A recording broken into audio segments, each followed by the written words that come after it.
And then you Ha guys... ha ha ha ha ha ha. Why would you open with that? Why wouldn't I open with that? Ugh. Happy Pride, everybody. I Reset it to tried reset really it. hard. I waited for like... I know that the ha ha ha ha is coming. I'm going to wait for that to happen, and then I'm going to hit the button. And there was a nice like 15-second span of silence. It didn't happen. I'm like, all right, hit the button, and then immediately McDohl ruins my life. I thought Listen, Raz ruined your life. Yeah. Get in line, man. It's just... It goes to show, doesn't it? It just goes to show. man, we're gonna have to live in a house with each other for a week. That's gonna be something else. Ridiculous. I think that's not the best part of the equation. Almost the worst part of the equation. Like, you're going to be in a car with me for like 20 hours. You and your husband. I don't mind that. Yeah, I don't mind it either. I actually really like driving. Yeah, he can roll the window down and stick his head out to ignore you. It's fine. I wish that we were driving through like a more like hospitable territory. Listen, I have driven through that part of America more times than I care to admit, and it's fine. It's just a vibe. See, I have too, but I mean, I haven't actually. I've driven through like Washington, like the boonies, which I guess is kind of like that. But I don't know. I'm just like, okay, well, where are we gonna spend the night, or like, what are we gonna eat? And the answer is just like we will just die. I don't know. It's gonna be that musical number from a Goofy movie. Yeah. Except 3 gay men. It'll be great. Nobody's thought about a Goofy movie in like 10 years. I dig the deep cup. That isn't true. There was a highly produced like fucking documentary on the Goofy movie they did recently. Was there? Also there was like a YouTube like 360 video of the Powerline concert from the end of that movie. Oh, I forgot about that. I don't remember how that movie even ends. Nobody does. They just remember the music. They just remember the song. Is that the one where Goofy was a ghost the whole time? No. That's when he was playing Bob Marley in A Christmas Story. Starring Goofy and Bruce Willis. I feel bad for Bruce Willis. You yucked your last Yahoo! All right, I think I've got everything working. Thank you, not about face. No, don't thank him. No, you're right. You shouldn't thank him. Don't express gratitude in that direction. The problem is he mistakes gratitude for encouragement, and now we can't stop him. He's like a force of nature rolling downhill. But would we want to stop him? I have found all of Destil's kvetching about the new Magic the Gathering set to be delightful. He is... A couple nights ago, I was writing and I had Discord and open. Whenever I'm like in the zone writing, I usually have Discord open, but I'm not like participating. I just sometimes I just lurk. And Destil was just ranting to an empty room because nobody else was engaging with him. And he just ranted over and over and over about this Magic the Gathering set. I just want you to know, I read it. Yeah. And I appreciate it. I read it too. I enjoyed it.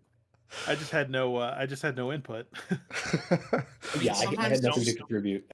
I just assumed like that. Like I've been posting all my blueprints notes spoiled forever, and it's just like, oh, it's an empty room. Whatever. Someone is probably reading it and enjoying it. I mean, it's a 10 out of 10. I mean, it's a 10 out of 10 set just for that suplex art. I'm probably gonna get the battle menu art framed. That looks excellent. Really, that one?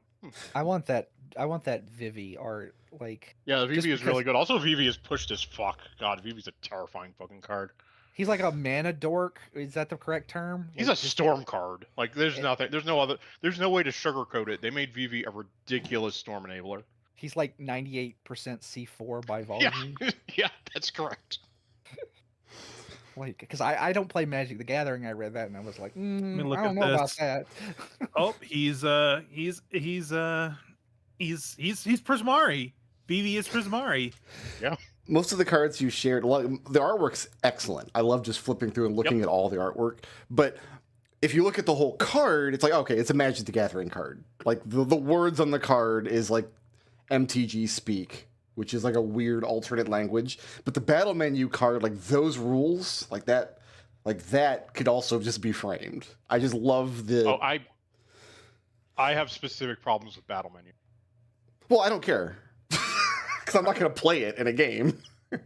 Just from the perspective of... No, this is not a gameplay. I'm sure it plays okay-ish. My problem is that is a battle menu card from Final Fantasy VI. Mm-hmm. An ability is not the most broken piece of shit ever.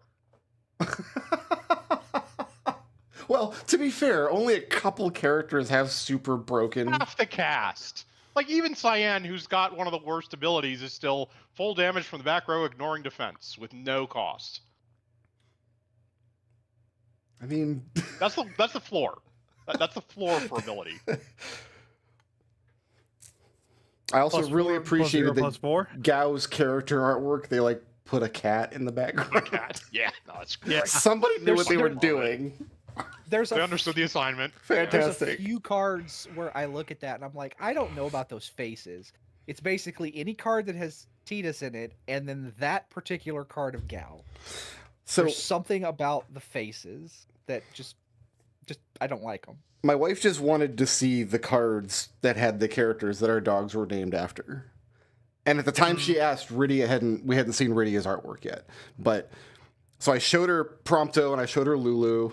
And then I pulled up Edgar, and she looks at Edgar, and she's like, is that why we named him Edgar? Because he looks like a douchebag? Which of the two Edgars? The one with the coin or the commander one? Oh, I have no idea. Whichever one. Okay. I went on the website and typed Edgar, and one popped up. That's when I showed her. But, yeah, he's like supposed to look like a little bit of a douchebag. And Yeah. they captured the That's the douchebag character. spirit.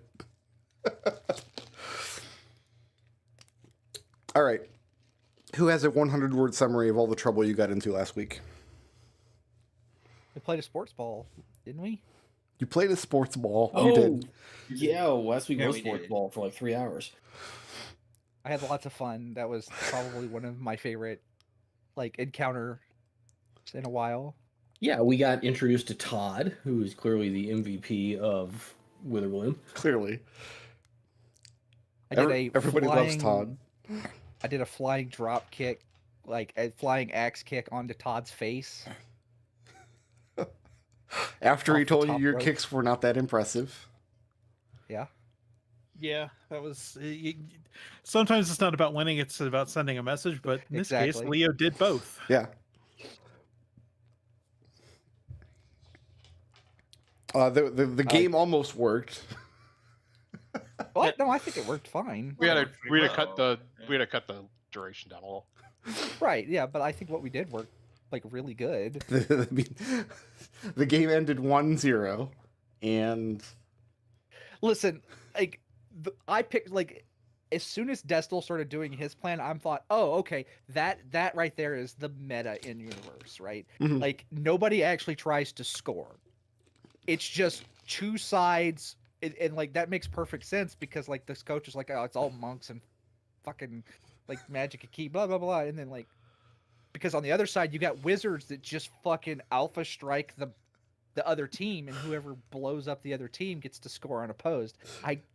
I don't know. I just thought too much about that, and I'm like, that's definitely what most of the teams do. They just try to alpha strike the other team. well, so what's the counter to that? What's the meta gonna be? Alpha strike them first. Yeah. Roll better initiative. Yeah. Put somebody with counterspell at half field. Yeah.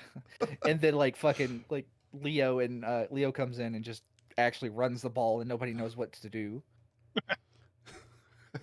The counter to Leo was when Todd made the ball invisible and sent the ball away, and then Leo couldn't get it. Which was great. That's the counter to Leo. Leo can't run the ball if he can't find the ball. Oh, I was gonna say just put roots everywhere. The roots also That was originally my plan, but I needed to have endure elements because I assumed it was going to be a fireball metagame. Like I did not bring entangle, even though that was my original plan. And we only saw about, I don't know, a third of the different terrain types. I should probably condense it down into a blog post. Like, here's how to implement Pokemon Stadium in your D&D game. Now that I know how to do it. Yeah. Who's ready for the after party? Sure. I'm ready I'll for ready. the after party. Heck yeah, ladies. I need to close this Caves of Cud wiki. I'm not going to need that for D&D. That's been open on my Sure. laptop all week. You never know when you're going to need a roguelike wiki for Brickroad. Let me tell you this. You guys do not want me to implement anything from Caves of Cud into D&D. You just don't. I bet that. Because then there would be a mechanical benefit for you to sever your own face and then wear your face on your face. I mean, that sounds great. I'm not gonna lie. I told that to my D&D group yesterday, and they thought I was making it up just to make the game sound weird. And then You don't need to make that game sound weird. It's weird. You It's the could whole grow point. enough, another. right? You could grow another face, so that you could wear 2 of your own faces. You could turn into a creature with 8 faces and wear 8 of your faces on your faces. And then you can clone yourself, so now there's 16 faces. What's the mechanical benefit to doing that? I Plus, don't you know. get a stat bonus. Okay. What's Like the when you benefit to doing anything? Yeah. There's a stat called ego, and there's a level-based like stat bonus for wearing a face, and Okay. but you take a massive like negative to reputation with that with the kind of creature if you're wearing one of their faces. So, but if you cut off your own face, there's no negative because it's your face. You lose reputation with yourself. I don't know what happened to the western wall of this map. I didn't notice until just now that it seems to not have a wall. So let's just draw in a wall over here. Is that gonna be relevant? Are we gonna try and flee that direction? I don't know. Like, anything could happen. It's D&D. But now there's a wall there. I am impressed with your wallitude. A new establishment on campus, in the central campus this year, is Grishnale's Spa and Lounge. And that's where the after party diverts to when Prismari takes their first Mage Tower win in, well, I don't know, many, at least several years. When you guys arrive, go ahead and take the benefits of a short rest first. Because this is happening shortly after the game. We'll give everybody time to recuperate a little. So really, it's just Leo and Geppa that need the short rest. Mm-hmm. We won't speak about Penelope and Todd. We're not worried about Todd. Not worried about Todd. So Alister and Genevieve and the other guy, what's their immediate response to Geppa and Leo and their team winning their first Prismari win in Mage Tower? Oh, Hugo's absolutely happy, and he's all about buying them a drink. Okay. I think Genevieve would like run down to the field to go hug them. Okay. Yeah. Wait. Yeah, I mean, Alistair's on the cheer squad, so they were cheering. You ran down onto the field. That field was nonsense at the end of that game. Are you sure you want to run down onto the field? She might like run down to the edge and then realize the better of it and just wait for them to come over. Like, you have to get across the moat, which I'm assuming Genevieve could do. But then you'd have to make a save against the grasping roots. The donuts aren't there anymore. The donuts were gone by the end of the game. let's not think about it too much. You wanted to think about it a minute ago until you realized there was a saving throw involved. Now you don't want to think about it. No, I'm just tired, dude. Come on. You're tired because you've ruined blueprints for me. Yeah, I just ruined things. That's fine. And Alister was on Cheer Squad? Yeah, Alister's on Cheer Squad. Okay. What is the composition of this Cheer Squad? I don't think it gives me any notes in the book about what Cheer Squad is like. It's largely a bunch of like bards and rogues doing acrobatic cheer shit. Okay. So you're probably apprised of this after party even before it happened, right? And Yeah. so Geppa and Leo can take the benefits of the short rest. The rest of you should already be at your peak because you didn't participate in the game yourselves. It was who was it? It was Todd and Penelope and Sweeney. Right. Yeah. By the time you guys make it to Grishnale's spa and lounge, it is hopping with Prismari celebrators. Everybody is excited about having seen that game. Most of these people weren't at the game. A lot of these people just heard about the victory, then showed up for the party, and everybody is claiming they were there. Most of them weren't there. Some of these people are fake fans. They're posers. They're fair weather fans of the Prismari Mage Tower team. So do with that what you will. I put the map on screen of the spa and lounge. I don't know how much of this like audio-visual equipment is actually here, but I really like the map, and I don't have any way to find out who to credit it to. Was this one of your older batches? I have no idea where I got this, to be honest. It's just been sitting there.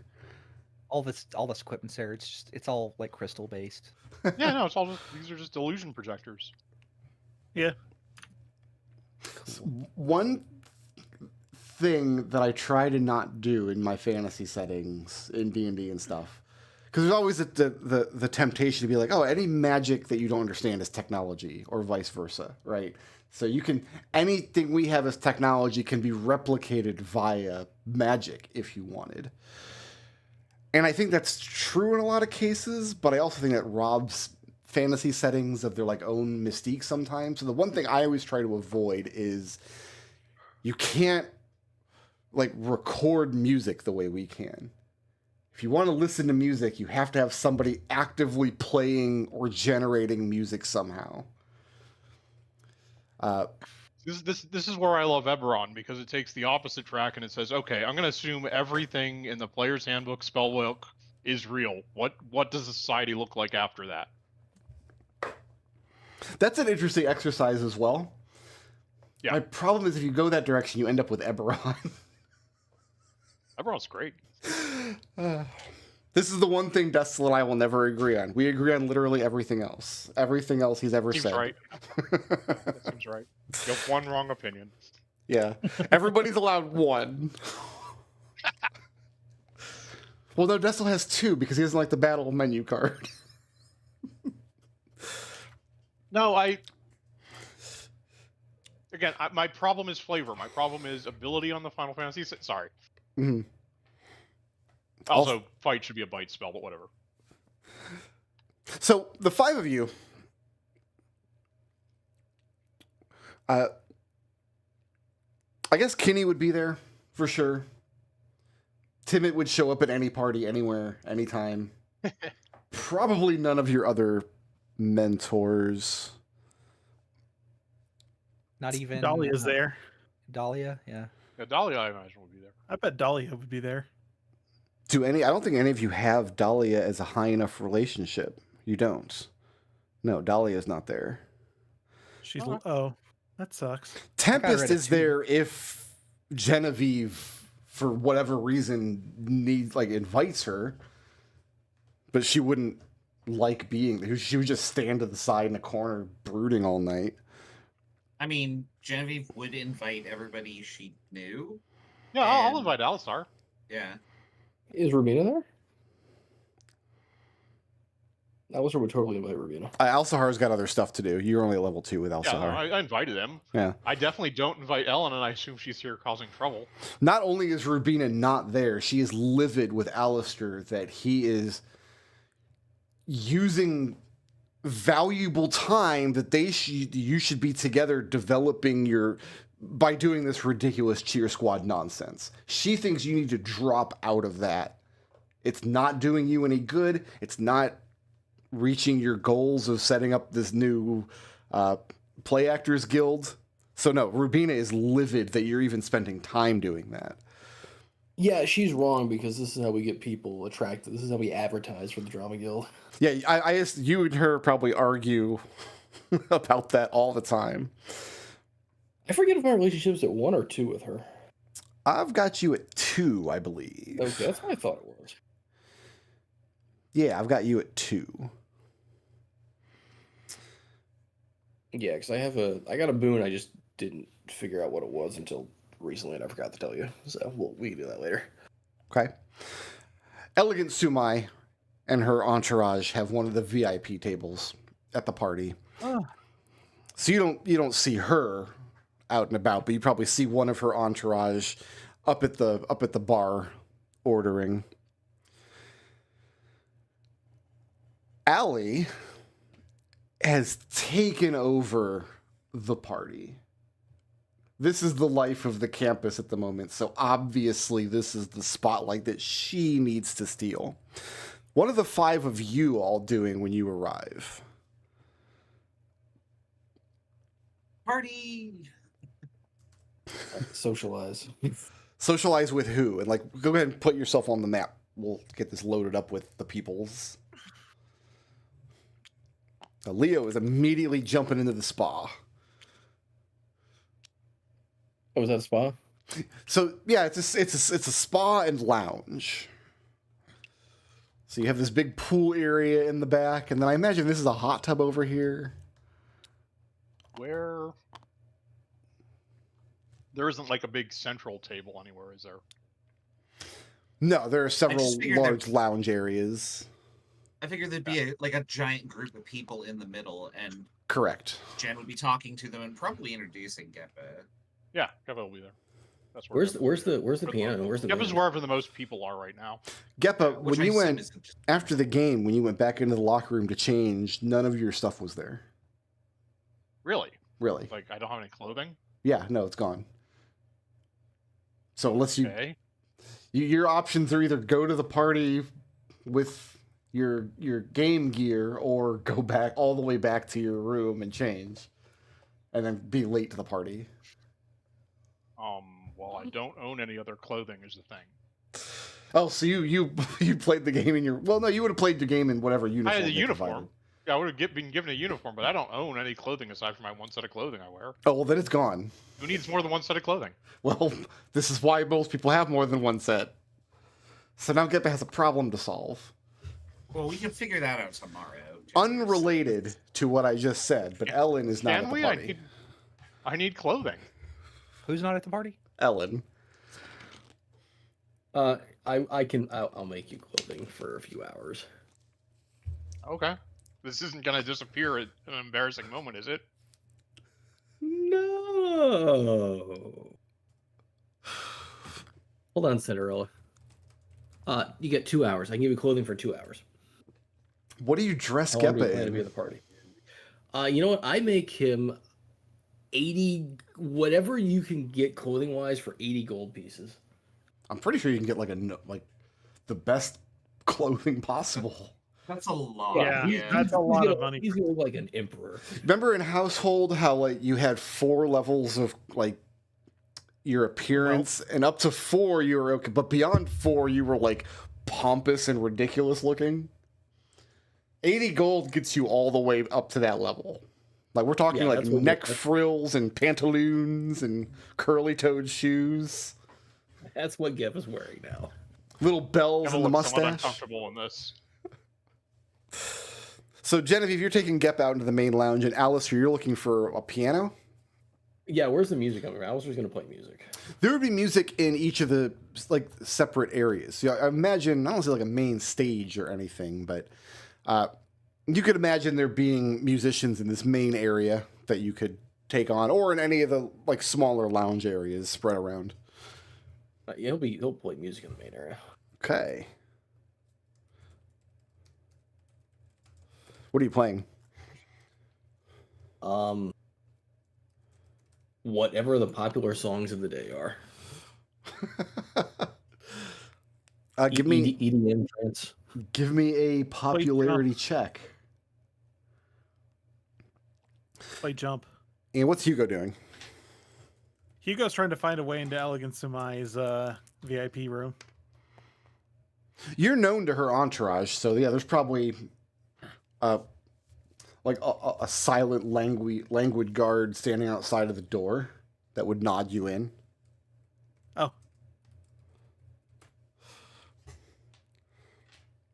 Just a straight check, no performance benefit or anything? Nope, just straight oh, I'm sorry, yeah, you do personality. Oh, no, just do a personality check, because I want to see. You say you're playing the popular songs of today. Before you even start playing, let's see if any of those songs are yours. Let's see how well... I rolled an 8, so probably not. Okay. So you haven't quite broken up to that level yet. Yeah, go ahead and give me a performance check. That can be charisma performance. Dude, these dice are trash. That's a 13. They're the same dice as always. That's the problem. That's the problem. Yeah. Known issue. I think the actual problem is for 30 years, people who make physical dice have been secretly waiting them to roll high a lot, and none of us ever knew it. And now that we have digital dice that are actually perfectly fair, we just think they're garbage. They're not perfectly fair. Unless they're based on the inherent randomness of the universe, they are not random. I don't know what it's based on. I have no idea how Tabletop Generator generates its random. Oh, well, it uses a physics engine, but I don't know what it does underneath that. It's probably an old Mersenne Prime Twister algorithm that's known to not be accurate. It uses physics. It doesn't use physics engine. It uses a physics. And there's only one, and it's not very good. I've seen you nerds roll 20s on Tabletop Simulator. I don't want to hear it. It's fine. It's bias. Yeah, confirmation bias. Confirmation bias. Okay, that I buy. You remember the bad dice, but far more than the good dice. So what does a 13 humans turn are into? Shit at randomness. I don't know what a 13 grants me. That's what it turned into. Is 13. Well, yeah, but you rolled it turned into a 13. Okay.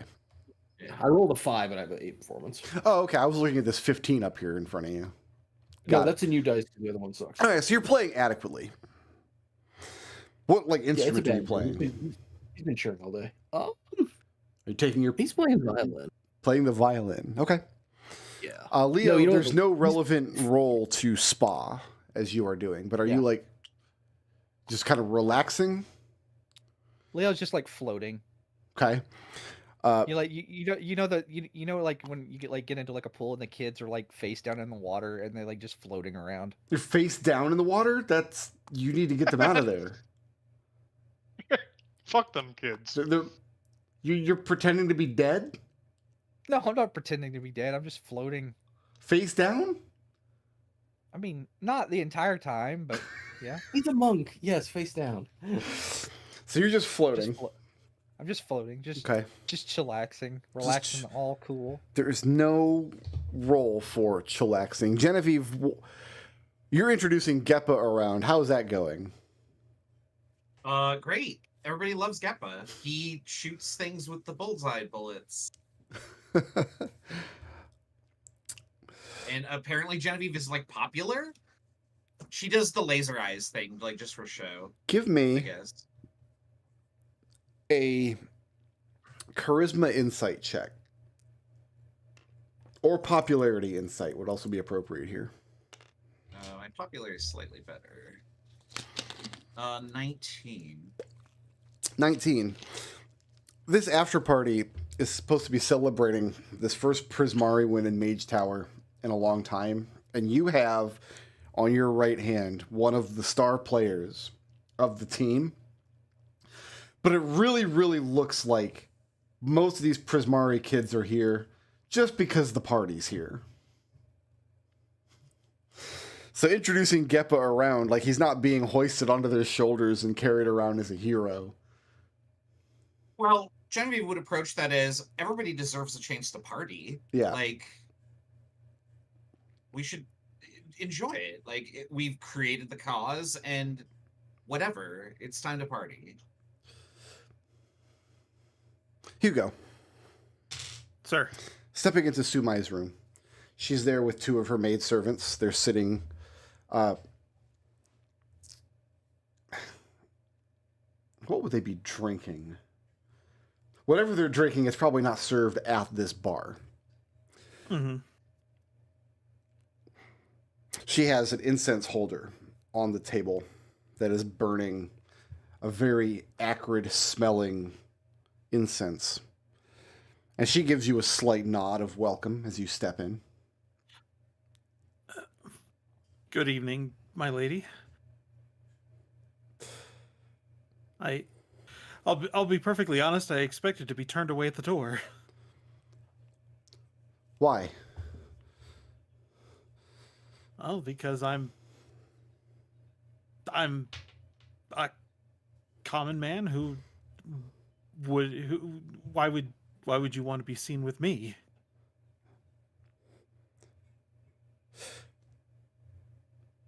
She points out that you have been placed into a position of authority over her. It would be untoward and more than a little inconsiderate to turn you away, would it not? That I suppose that's true, yes. Hugo's extremely nervous at all of this. She waves for one of her maidservants to vacate her seat so that you may sit down. Yeah, he sits down, trying to not make any sudden movements that might offend her. He's very much on tenterhooks. Sure.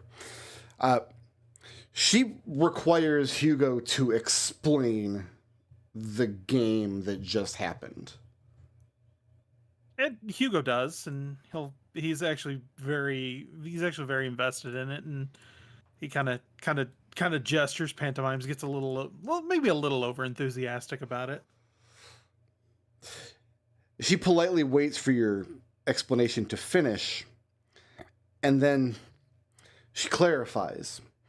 No, I understand the rules and the mechanism by which the game is played, but what is the purpose of it? To exercise your talents in such a way that it can adapt to the unexpected. For example, when those vines and such,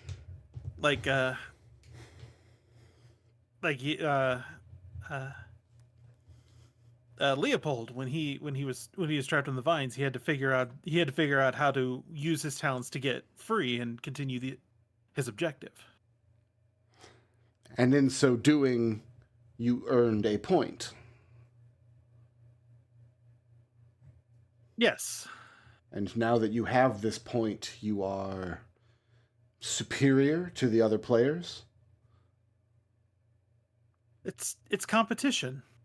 It's about testing your abilities against others. Like, how can you measure your talents unless they're tested by some other objective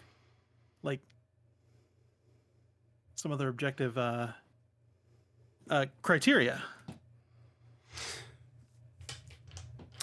Her other maidservant, the one sitting next to you, leans over and whispers something to her that you can't hear. After which, Sumai explains, in my culture, we are taught to hold our talents closely.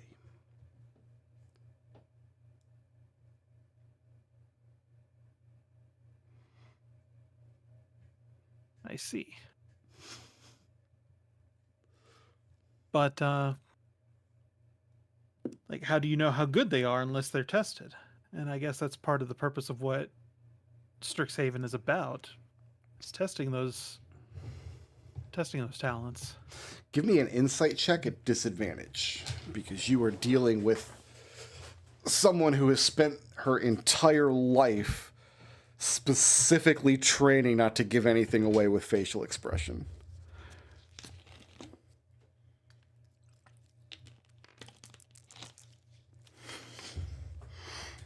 Ooh, that 19, I got to throw that one away. That is an 8. Okay. But remember that you rolled that 19. So next time Chris is complaining that these dice never roll high, you can be like, I rolled a 19 once. For me. They never roll high for me, or lately Raz. I rolled a 17. I've only rolled one good number today. So that turned into a what? An 8? An 8, yes. An 8.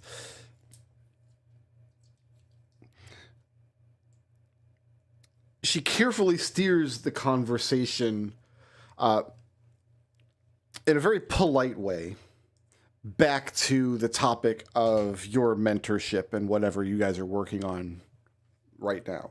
Yeah. Yeah, and Hugo will indulge that. Like, he wants to see her succeed just as much as he would for anybody. You definitely get the impression that she's making this appearance at this party because it is expected of her.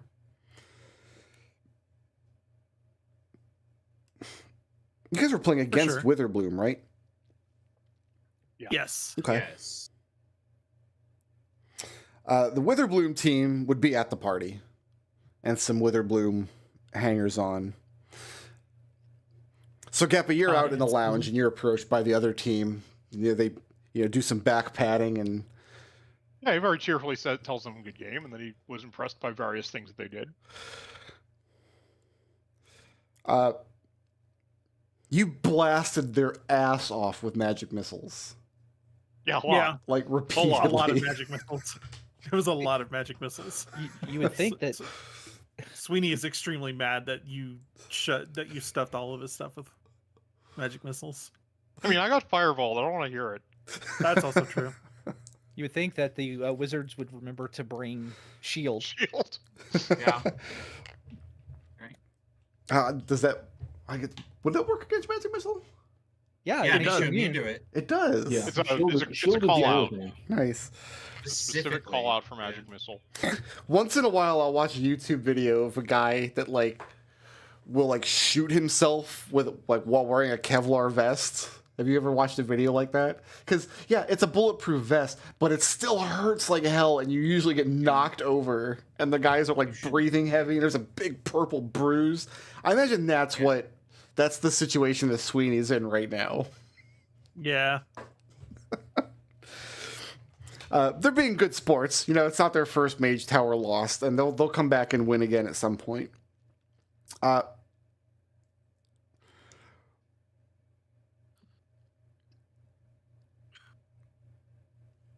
Hugo's not in the lounge. Leo's out in the spa. Alister's kind of wandering around as he plays, since the violin. Okay. Just seeing if there's any little nickel and dime stuff I want to take care of before I pull the trigger on Leo. Oh, Leo, you're floating yeah. around the spa. Then you're not alone in this giant pool, so people are kind of pushing you back and forth as you're floating over to one group. They playfully push you away. There's a lot of splashing, roughhousing, carrying on. People running around the pool that shouldn't be. And then eventually, as you're floating, you're in your happy place. You're in your nice, serene, letting your muscles relax. The water feels good. You're amongst good company. And then you hear from the side of the pool, "Oh, it's Leo, the hero of today, the winner. Leo, come over here and show everyone your ears." Oh boy. Oh boy. Leo looks up. And it's Allie, and she's standing there with her crowd. And she's the second most ridiculously dressed person after Geppa right now. I'm gonna try to explain the concept. I don't know if there's a word for it, but you can imagine like not the person wearing the trendy clothes, but the person trying to set new trends always looks ridiculous. But nobody tells them they look ridiculous. It's an Emperor's new clothes scenario. Nobody wants to tell Allie that her fashion sense is absurd because she will destroy their reputation. I literally look up and go, "What is?" I literally do that. Okay. Yeah, and she's I beckoning blink you at over. her and go. I blink at her, look, blink, and go, "What are you wearing?"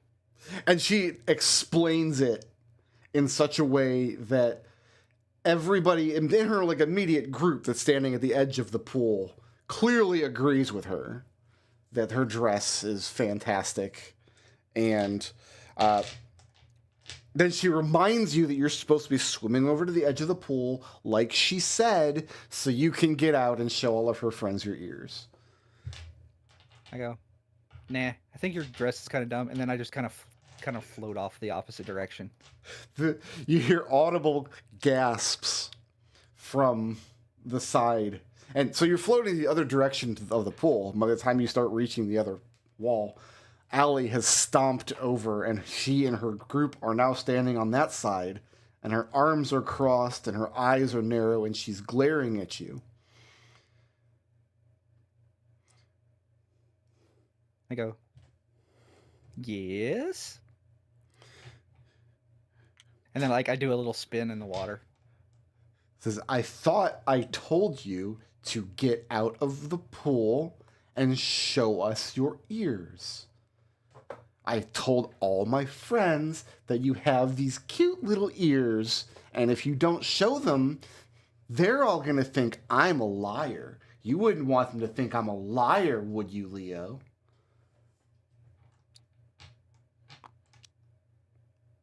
Leo blinks at her again and goes, "Why are you telling?" Anyway, and he goes, "I'm not ready to get out of the pool yet." Yeah. He says, "You're not my mother." And then I just kind of float off the other direction. Question. Yeah. Is there any chance Alister can wander around and witness this? If Alister's wandering around the joint, yeah, because you can imagine this entire like middle stretch and probably these two large rooms and the whole pool area. These are all, and then I guess these corner areas like dance areas maybe. That's kind of what I'm thinking. You see, I got the fountain in the area. Listen, Leo is unbothered in the pool, moisturized. He's pretty good right now. Yeah. Moisturizing his lane. Don't bother me Alister's while I'm wandering. moisturizing. Yeah, Alister's wandering. I mean, it's probably dangerous to be wandering alongside the pool with a violin. You might get pushed in.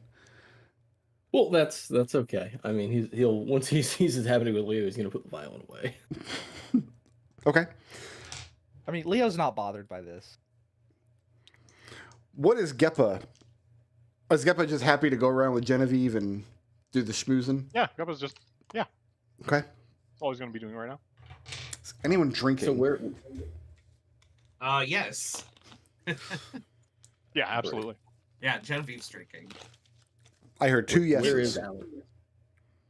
Well, Sorry. we'll get back to Allie in a second. I need to keep track of who's drinking. Yeah. If Genevieve's Hugo's drinking. offered, he will. So Genevieve is, Hugo is, and Geppa is. Yeah, Geppa's drinking. Yeah, absolutely. Okay. Leo is not drinking. It's probably because it's against the rules to have food in the water. Alister is not drinking. Alister's not drinking. Okay. So yeah, Alister, when you walk back around the corner into the pool, you see Allie looking very upset, which means all of her friends look very upset. And some of the people in the pool are starting to look upset. Where is Allie? She's at the edge of the pool. Like, you can, where you are is fine. You're going to shove her in? I mean, I was gonna do something else, but Intrusive yeah, thoughts, as Alister's walking around playing his violin, super into the music, he's gonna Well, you said you put your bump violin into away. Allie, and as he pulls the bow back, shove her in the pool. If you want to You know, shove her in, excellent. it's going to be difficult. Remember, she's always got this big group of people around. You're going to have to make your way through the group without getting stopped.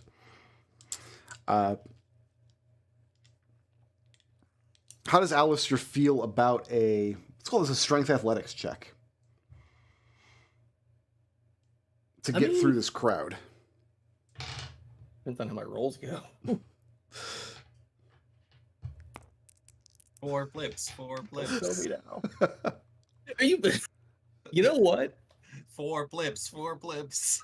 Is that your 2? Fuck it, 4 blips. Wow. Yay! This is the worst thing to spend 4 blips on. This is the most inconsequential roll of the campaign. It's All hilarious. right, cashing in 4 blips. So you wanted to look like an accident. Yeah. You're just kind of going up to the edge of the pool, playing your violin, drawing the attention of some of the people in the crowd around her, and then suddenly just like hit her with the elbow, just enough to like make her lurch forward a little, because her attention is not focused on you. Her attention is focused on how petulant and just absolutely infuriating and disobedient that Léopold is being, and how dare he, really? And then she loses her balance, and she teeters for a moment. Her arms go out, waves to the side. There's gasping, and people cover their mouths. Is Alister going to hang around, or is he going to, like... Because nobody's watching you. Nobody's seeing you at all. Yeah, if nobody sees Alister, he's going to cast invisibility on himself and leave. It's just like that you probably don't even need to cast invisibility. You could just kind of step back and fade into the... It's like that scene in Casino where the guy hits the dude at the table with a cattle prod and just walks off. There is a loud splash as Allie and her big frou-frou dress hits the water. And you've all seen, like, when somebody jumps into a water wearing a dress, it balloons outward. Yeah. There's all the air in the dress. And she starts flailing and crying out. Léopold, Yeah. give me a perception check. Because you're floating in the water with your... Well, like, I don't know the status of your ears, how well you could hear. Are they, like, on the top of your head, like a dog? What? Are they big, no, like- they're normal. They're just Band on the bottom slightly of your pointy. feet? Are they big, floppy, snoopy ears? No, they're just slightly pointy. How'd you do? Oh, what am I making? Just a perception check. Straight perception, or wisdom perception. Sounds like Brickroad heard Léopold's physical description from Allie. He has the floppiest ears. That is a... Sorry, I'm looking at my page here. Perception's a 12. But if she looks distressed, I will swim over to help her. The crowd that was with her is clearly hamming it up. They're clearly playing up the spectacle of what's happening. Oh my God, Allie just fell in. The swimmers in the pool with you kind of clear out of the way because there's suddenly this big frou-frou dress and all this flailing about. But yes, through the flailing and splashing, you can hear Allie claiming that she can't swim. Well, in that case, I'll definitely run up. I was going to help her regardless, but if she can't swim, I'll swim up and Okay. pick her up. Like, how deep is the pool? Is it like... It's deep. I guess it's deep enough to... It's... Have you gone to the bottom of it? Is she standing on the ground while flailing about? This is a very relevant question. Has Léopold like explored the pool at all? Have you like tried to find the bottom of it? I guess he probably would have like dived a couple of times. Okay, the outside of the pool. Let's draw a square something like this. It slopes inward from the side. So the outside area of the pool maybe goes down to 5 or 6 feet. The inner area goes a little deeper than that. And it seems to get deeper and deeper the closer to the center you get. Okay. So she's probably... If she just fell in, then she's probably not... Hey, I let's could probably like let's get drop her to here. Because Alister shoved her in from this side. All right. Then So you're gonna I'll help her kinda out? go right here. Yeah. use either strength or dexterity and athletics. And roll this at disadvantage because she is going to be fighting you tooth and nail the whole time. Right. Okay, so I will probably throw that 18 away. Oh, that's not too bad. So 5, so that'd be a 17 plus our proficiency bonus is still what? 3? It's still 2. 2. Yeah. So that'd be plus 7. So that's a 19. Okay.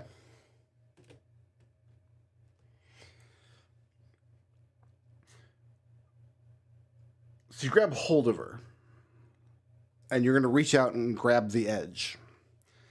As you do, you realize you're not in the water where you thought you were. You thought you were close enough to the edge where you can reach out with one arm, grab hold of her arm or her dress and pull her in, and then reach out with the other arm, grab hold of the edge, pull close in, get her on her feet, get her out of the water. However, when you reach for the other edge, your arm just hits the water and splashes. You realize you're more closely oriented like this and are rapidly being pulled towards the center of the pool. Alister, you're kind of making your way back over here, and you hear all the gasps of shock and surprise and the splashing and the excitement. And when you turn to look, you see less excitement and more fear and distress. Swimmers are hoisting themselves out of the pool at all of the sides. And the center of the pool has developed into a whirlpool. This reminds me of a scene out of Willy Wonka for some reason. Now, it looks like Leo and Allie are being dragged to the center of the pool very, very swiftly. Nope, Geppa and Genevieve and Hugo are not in the room. I'll give Alister one turn to use an action or a reaction to do something about this before they're gone. Okay, he's gonna mage hand his rope over to Leo. Okay. I mean, do you have the rope ready? Leo can tie it to Leo can tie it to the girl if he wants. Well, I was giving Alister one holding on action. to each other, right? Leo doesn't have an action or a reaction at the moment. I was giving Alister one action or reaction. If you use it to send a rope over, it's not going to help. Because Leo's used his action to grab hold of Allie functionally on this. We're not on initiative, but that's how I'm thinking of it. That's what the 6 seconds is representing. Can the mage hand basically loop the rope around Leo so that Alister can pull him? I think Ellen can do that because she has Mage Hand Ledger Domain.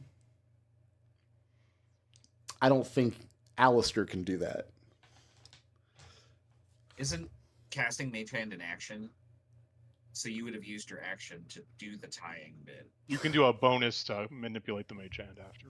Yeah, I would let you That's cast action. Mage Hand and do something with it. Mage Hand is very limited in what it can do, and Alister wants it to do some Yeah, you also skill get the work initial here. manipulation on as part of that action. It If can you do manipulate. something, at the start. It of says this it can turn. manipulate an object, open an unlocked door or container, stow or retrieve an item, or pour the contents of a vial. So the reason I'm always so hard on Mage Hand is because there is a class feature called Mage Hand Ledger Domain. In the Ellen has it. She's actually the first character in 10 years to have it, I think. But it allows her to do things with Mage Hand that otherwise can't be done. Like it's used for like pickpockets and opening locks and things. But like doing dexterous work, like getting a lasso around a person. Here's what I'll allow you to do, Alister. I'll let you make a to-hit roll to try to lasso either Leo or Allie. Yeah, I mean, that's literally the best he can do. So. Yeah. Yeah, go ahead and make it to hit roll.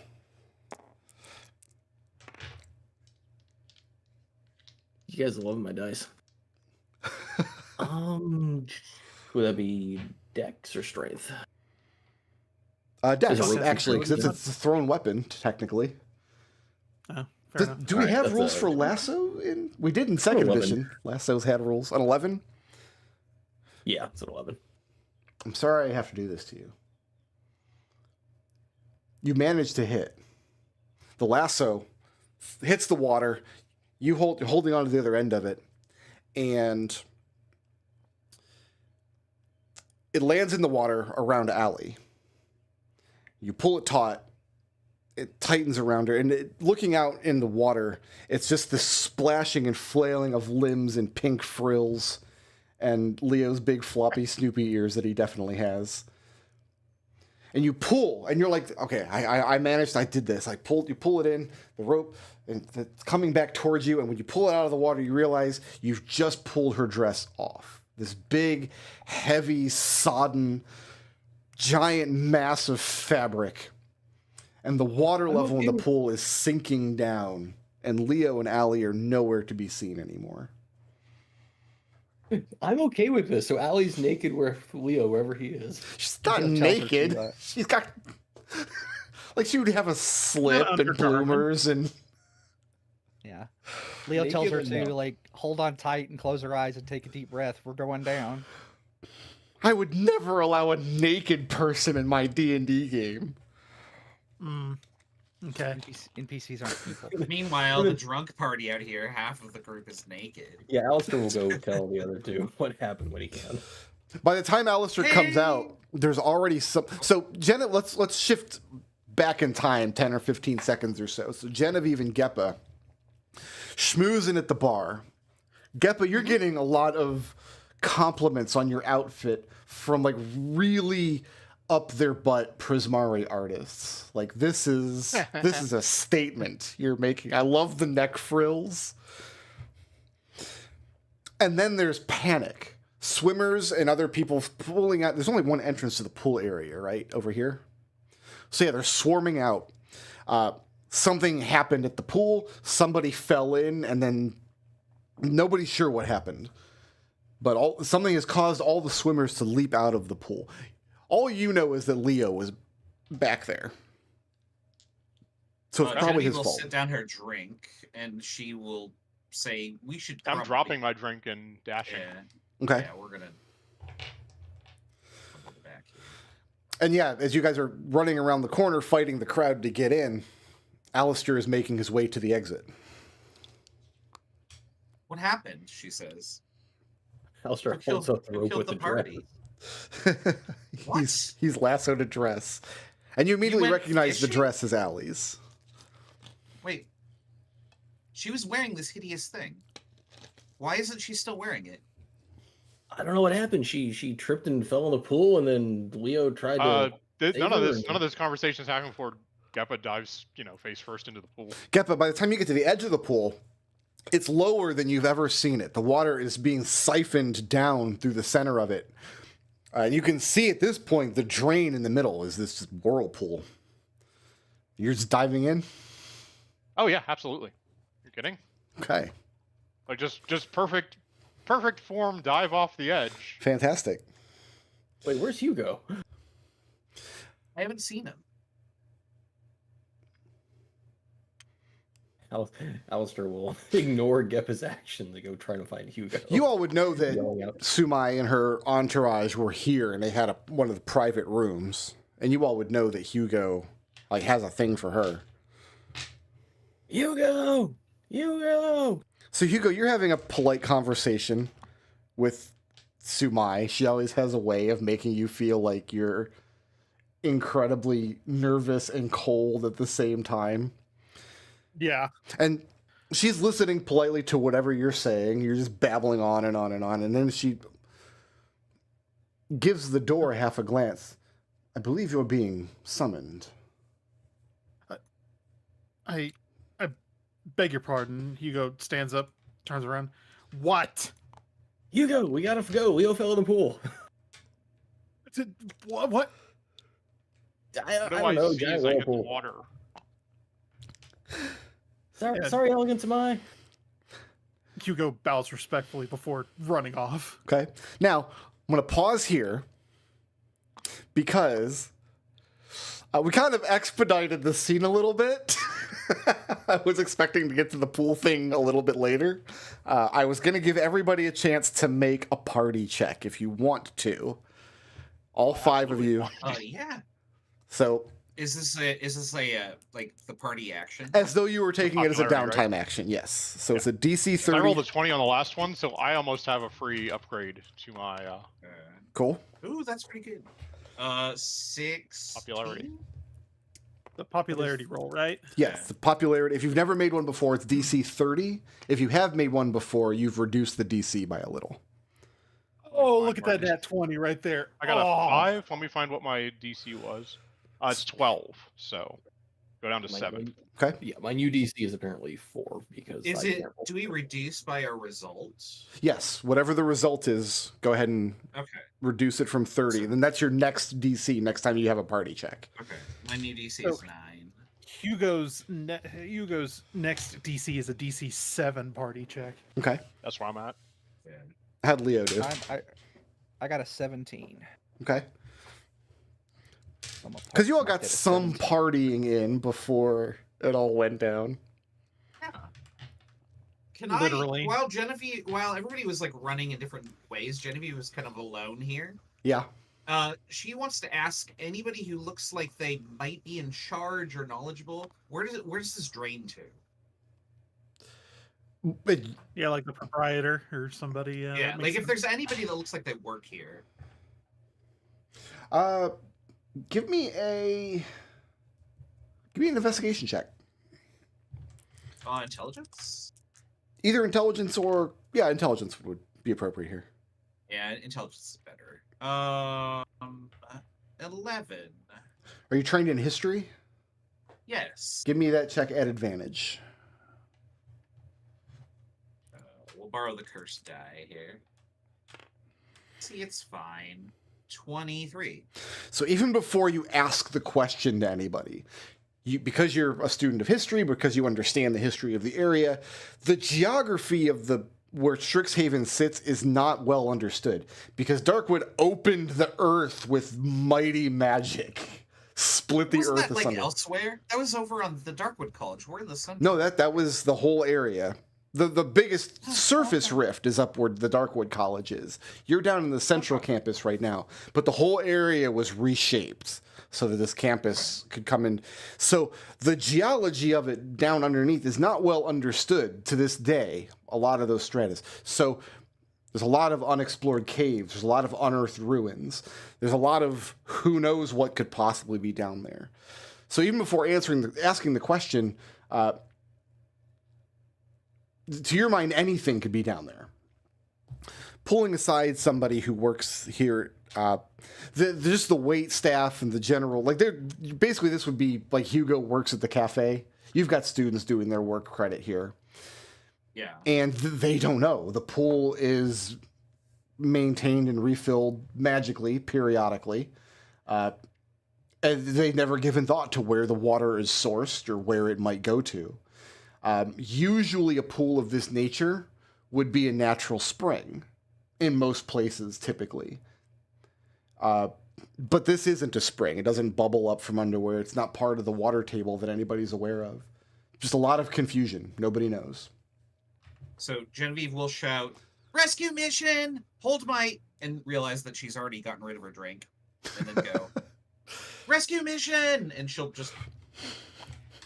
try and figure out a way to like tie a rope down so that they can get down this. Because I assume it's all drained by now. No, it's Like, gonna it's just the take a hole. little while to drain. It's only been about a minute. It's gonna take longer than that. She'll start tying something down. I don't know. Okay. So Alister and Hugo She'll show up. engineer a solution. I mean, by this time, Geppa and Ali and Leo are well down the drain, wherever the chute goes. So the question for the three of you well, you have two questions. First of all, are you going after them? And second of all, are you taking an NPC helper with you? Tempest is here. We could bring her if you want. You want to bring Tempest? I mean, In that she's case, by the time the three of you get back in the room, Tempest is already standing there, already apprised of the fact that Leo, Ali, and Geppa are in trouble. Who is Tempest's bud I think it's- is That's Genevieve. me.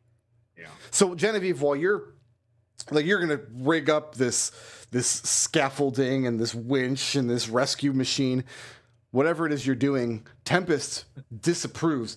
We don't have time for that. Then she looks at her and looks at the hole and she says, "Dive in." Do you have Tempest stat block, or do you need me to share that? Oh, It should be pinned, I think. I do have it. Here Okay. it is. Let me open it up so I have it here.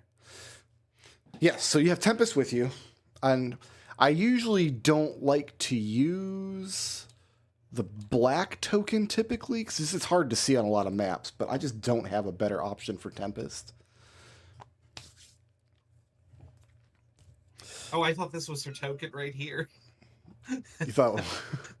just from where I had the map, it looked like the token.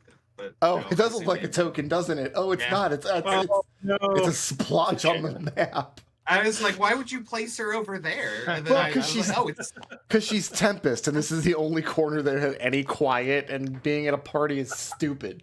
It's a waste of Yeah. time. yeah. All right, Hugo and Alister Let's dive in. diving in. Yeah. Hugo jumps in, wades down, and rides the rapids. Now, this may or may not surprise you, but going down the whirlpool chute is the intended path to the rest of the adventure. I was planning for it to happen a little later at the party. I had this whole little splurge about, like, here's what happens if they've had this many drinks going down the chute. But everybody only had time to have one drink, because Leo immediately antagonized Allie, and then Alister had to turn the knob even Leo higher. did not antagonize her. She antagonized him. Yeah, let's be real here. Leo definitely antagonized Allie by not doing what she wanted. This is all Alistair's fault. Leo is a good boy. Listen, Alister was just trying to help. If you Brickroad. things are You too can't gaslight us here anymore. Like, this isn't the Ravenloft campaign. things are too chaotic right now for Allie to have heard that comment. But if Allie heard you say Leo was a good boy, she would agree. And then pat his head. He's the best boy. Alister, are you bringing her dress with you? Now it's sod. No, I mean, Alister forgot about the dress. It fell out of the rope, so he just took the rope. okay, I was gonna say you'd be encumbered by this dress because it's enormous and it now is waterlogged. It probably weighs 40 pounds. No, Alister finds the idea of this poor girl that was making fun of Leo now in her bloomers absolutely hilarious, and bullies get what they deserve. I need everybody to put their curtain up. I just realized that I saved this map, but I didn't put a... You didn't put a fog of war I over didn't it. put the fog of war on it, so I need to draw the fog of war real quick. It is Found it. B on keyboard. Yep. All right. So B I for will... block your eyes with a blindfold. Yes, please. Load in this. Oh, then I need to delete the lines. Delete the all cursed- lines. The cursed region in front of Chris's play area is no longer known. Draw some fog of war in.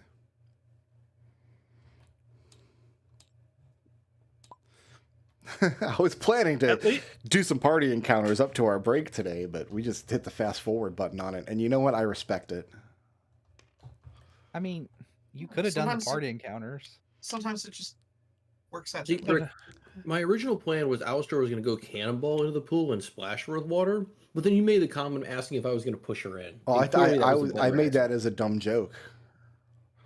Why would you want to push Allie into the pool? That's she doesn't deserve anything like that. She's Wow, who would do such a thing? a nice, helpful NPC. Uh-huh.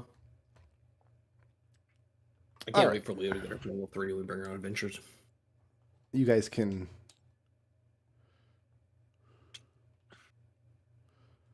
Oh, we can we blindfold can them. unblindfold now. Yes. You're going to shrink here. Let me shrink you guys down. Debigulation, begin! That was a little too... That's fine. All right, so the black token is Tempest. Your white token is Allie. And I have Allie's stat block. None of you have Allie's stat block. Oh, what's going on? What's this pink token? Oh, there is a. I think she's invisible. The pink token on Oh, I already have a token On- for Allie. Okay. Yeah, we just have her be pink. Where am I? Right here. Oh, thank you. So you guys get the bottom and flushed down this drain, and the water. Oh, I'm upside down. Very strange the effect that occurs, because you would expect to be sucked down into the drain and then flushed out into whatever receptacle, whatever underground cistern or reservoir. What actually happens is you're cognizant of being below the water for a moment, of water sucking you downward, and then you break free of it and fall another 50 or 60 feet or so and splash down into this fetid pool. The water from the pool you were just in was crystal clear, perfect, maintained by magic. Prismari elemental magic can do that sort of thing, no problem. I guess desalination would not be an issue in this world. There must be some magic procedure to do that. The water Purify food and water. The water that you fall into I would do it. is stagnant, pond muck, bog water. And you splash down into it. So Leo and here, let's do this in order. So Leo and Allie splash down first. Yep. And I just got like a death grip on her. She is like a princess carry, fighting and clawing at you. What does Leo have left in the tank as far as, because you expended a lot of your class features and whatnot during that game? You gave me a. I've got everything because you gave me. You gave him a short rest. I gave him a short rest. You're a monk. I have a single sorcery point for what it's worth. Nothing else. All right. So Geppa's drained before he goes down the drain. But Geppa's pretty good with just cantrips, so I think you'll be okay. I mean, I'm going to probably turn that sorcery point into a first level spell slot at some point. What is Leo's plan to calm Allie down? And when I ask this question, I understand that there is no good answer to this question. So what is Leo's best idea for a plan to calm her down? So if we hit the water? Yes, you hit the water. There's no damage or anything from the fall. I'm not going to impose damage. It hurts. And the bog itself is not particularly deep, but has a very soft bottom. So you're not gonna get hurt by hitting the water. It's just gross. I'm gonna go over here. I'm gonna set her down, and then like if she's still panicking, I'm gonna grab her by both sides of the face, and say, and just go, just very firmly, "Hey, you're okay." Give me a strength persuasion check. Strength. Because you're not trying to intimidate her, but we're trying to grab her bodily and force her to look at you. All right. Well, that is an 18. Okay.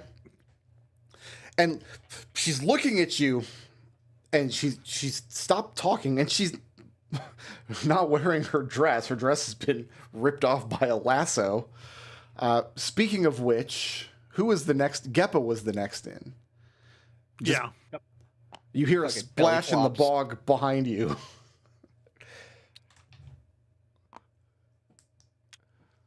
Stand up and move, because I assume people are going to come in the same way I did. It's going to be about a minute or so before the other four I don't come know in. that. Oh, thank God. Hey, Geppa. Leo. Hey, where are we? No idea. But yeah, go ahead, Brick. Trying to get Allie to calm down necessitates, you said you grab the side of her face, you bodily set her down, you're holding her in place, when you look into her face, you make eye contact, you feel this moment, because there's always something very otherworldly about her. There's something very strange and hard to pin down about Allie's person. Right. She's clearly a demi-human of some kind, but she doesn't have any physical traits that would mark her out. She doesn't have bizarrely colored eyes. She doesn't have big floppy Snoopy ears like Leo definitely does. But Leo's a lizard guy. with big floppy Snoopy ears, I get it. When you make eye contact with her in a serious manner to try to calm her down, for a moment, you just feel gripped inside, all of your vitals gripped by ice, something very, very cold. It's just a sensation, and it's only there for a moment, just enough to disarm you, and then you hear Geppa splash behind you.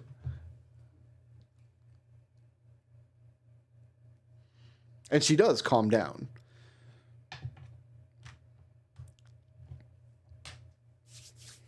What's next? Were the others? Do you know if the others were coming? No. I just jumped in when I saw the whirlpool. All That right. should be the least surprising thing ever. Do you have a knife?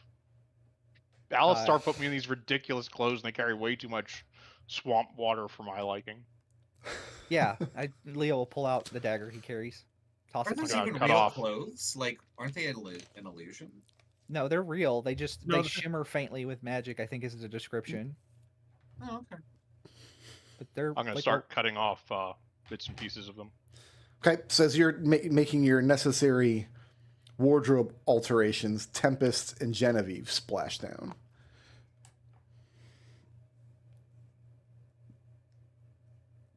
Oh, you guys are okay. Wait, where is this?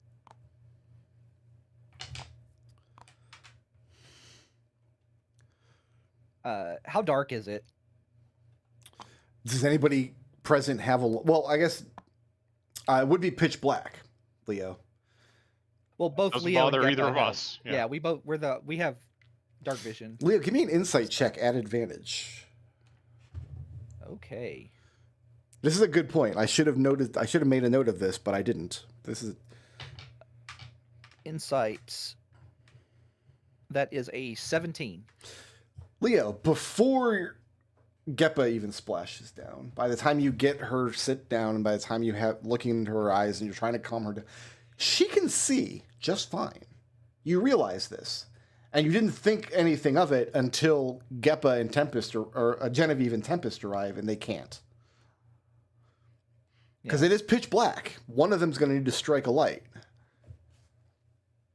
So Genevieve can basically make a very weak light source wherever she wants to. Mm-hmm. 5 foot. I think it's 5 foot, 5 foot. So like her helmet, I guess, it has like a tiny spotlight from her, what is it called? Magical tinkering ability. Okay. It's a candle, basically. Yeah. 5 foot bright, 5 foot dim. And so just about that time, Alister and Hugo. And one of them falls on the other one, because that's what always happens. Whenever 6 people fall into a hole, the last 2 people to fall, one of them falls on the other one. Yes, that's correct. We've got genre conventions to maintain. Watched a lot of cartoons. I know what the score is. Who's catching who? Oh, I need Boswick here. Alister falls now yelling, "Catch me!" So yeah, at this point, through a combination of the knife and prestidigitation, Geppa has gotten his clothing down to where it's not just a sopping mess, and probably done a pretty good job of ruining it. Alister will cast a light cantrip on Genevieve's head. I just noticed that McDohl Oh, posted come to on, the that's- Flumph party chat. He just posted a picture of all of Allie's friends. Oh, Like, yeah, that's who they are. That's them. At the beginning of the campaign, Mm-hmm. everybody had to determine the source of their magic. Does everybody remember that? Yes. What did everybody pick? Let's just remind ourselves of what everybody picked. Magic. Contestants. Yeah, Constitution, Yeah, intelligence. Charisma.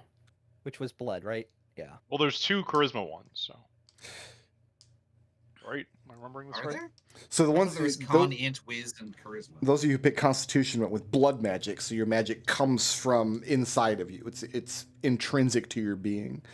If you picked Charisma, you went with either Fey or Shadow magic. It was the shadow magic. You went with Shadow magic. Yep. And then what did Genevieve and Hugo pick? Quintessence. Contestants.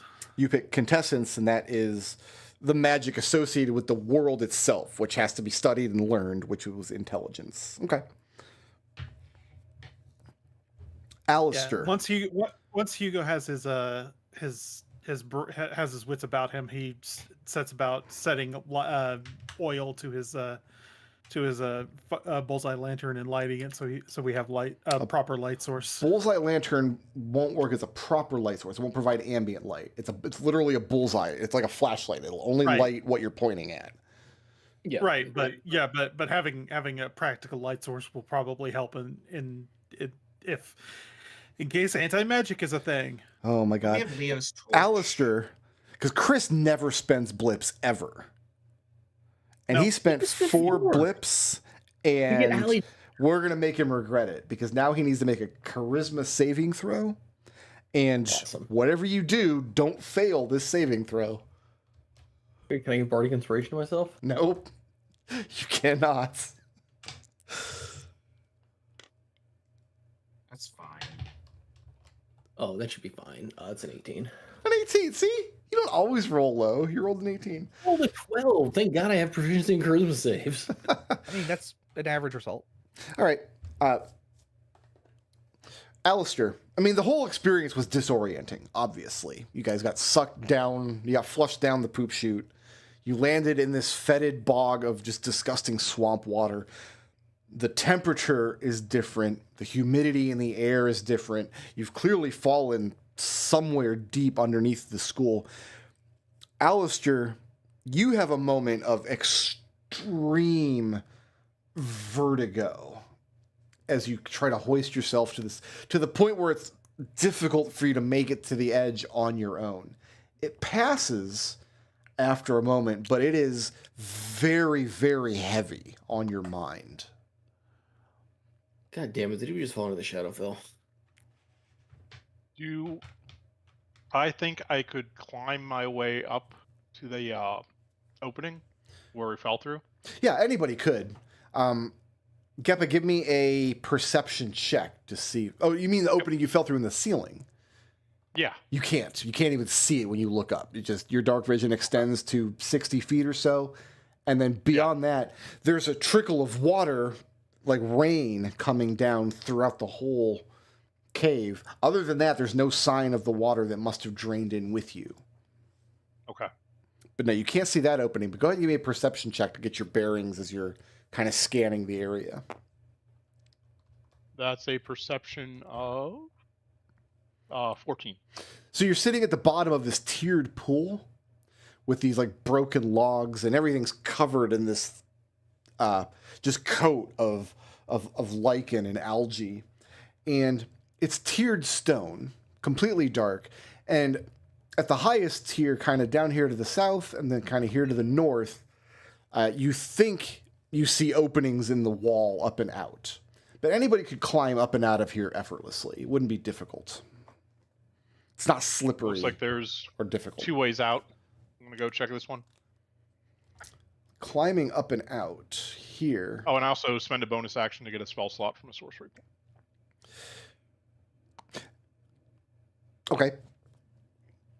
As Geppa is climbing up and out, I'm going to erase what's ahead of you in a second here, but as Geppa is climbing up and out, Tempest, who is standing very close to Genevieve, because she's got the best light source for the moment.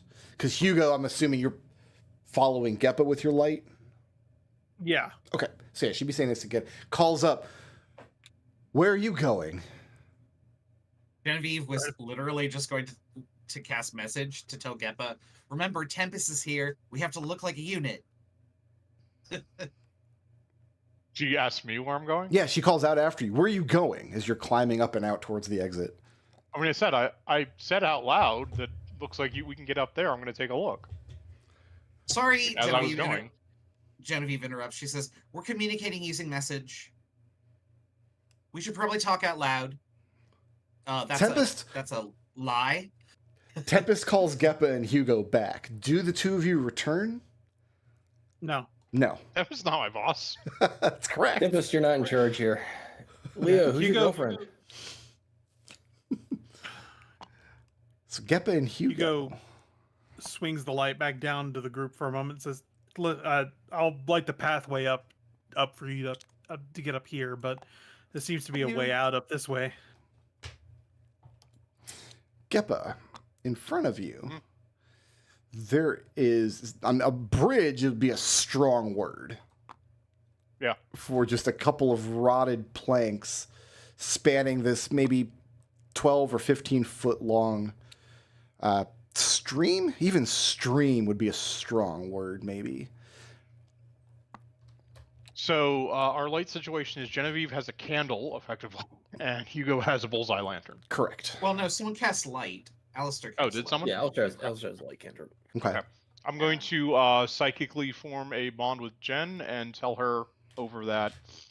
Keep it down. I'm going to sneak out and see if I can see anything. Got it. And keep the light out.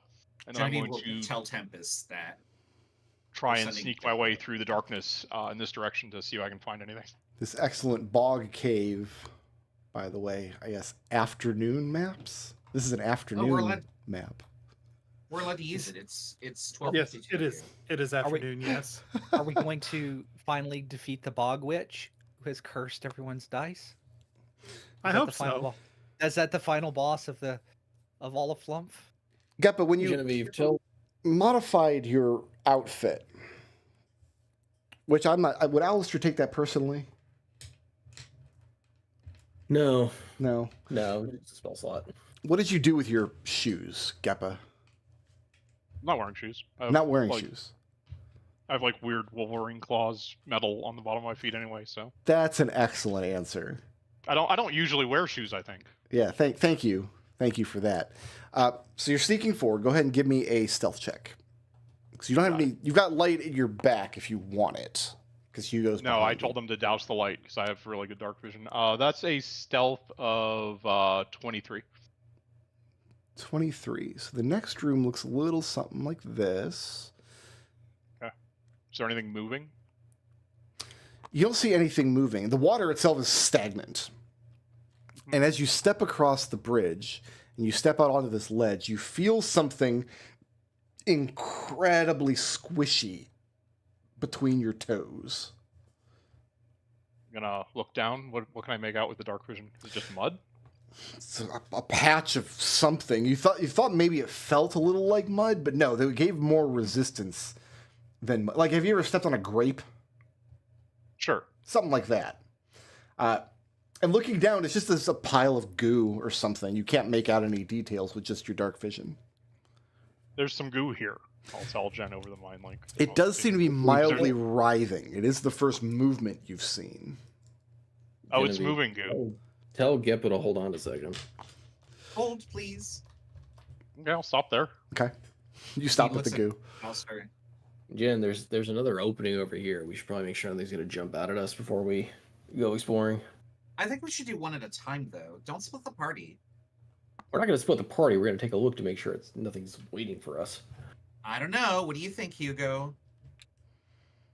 Yeah, Alister's going to look up on the top to see where this goes. And Alister, you've got a bright light source, right? You've got the light cantrip? Yeah.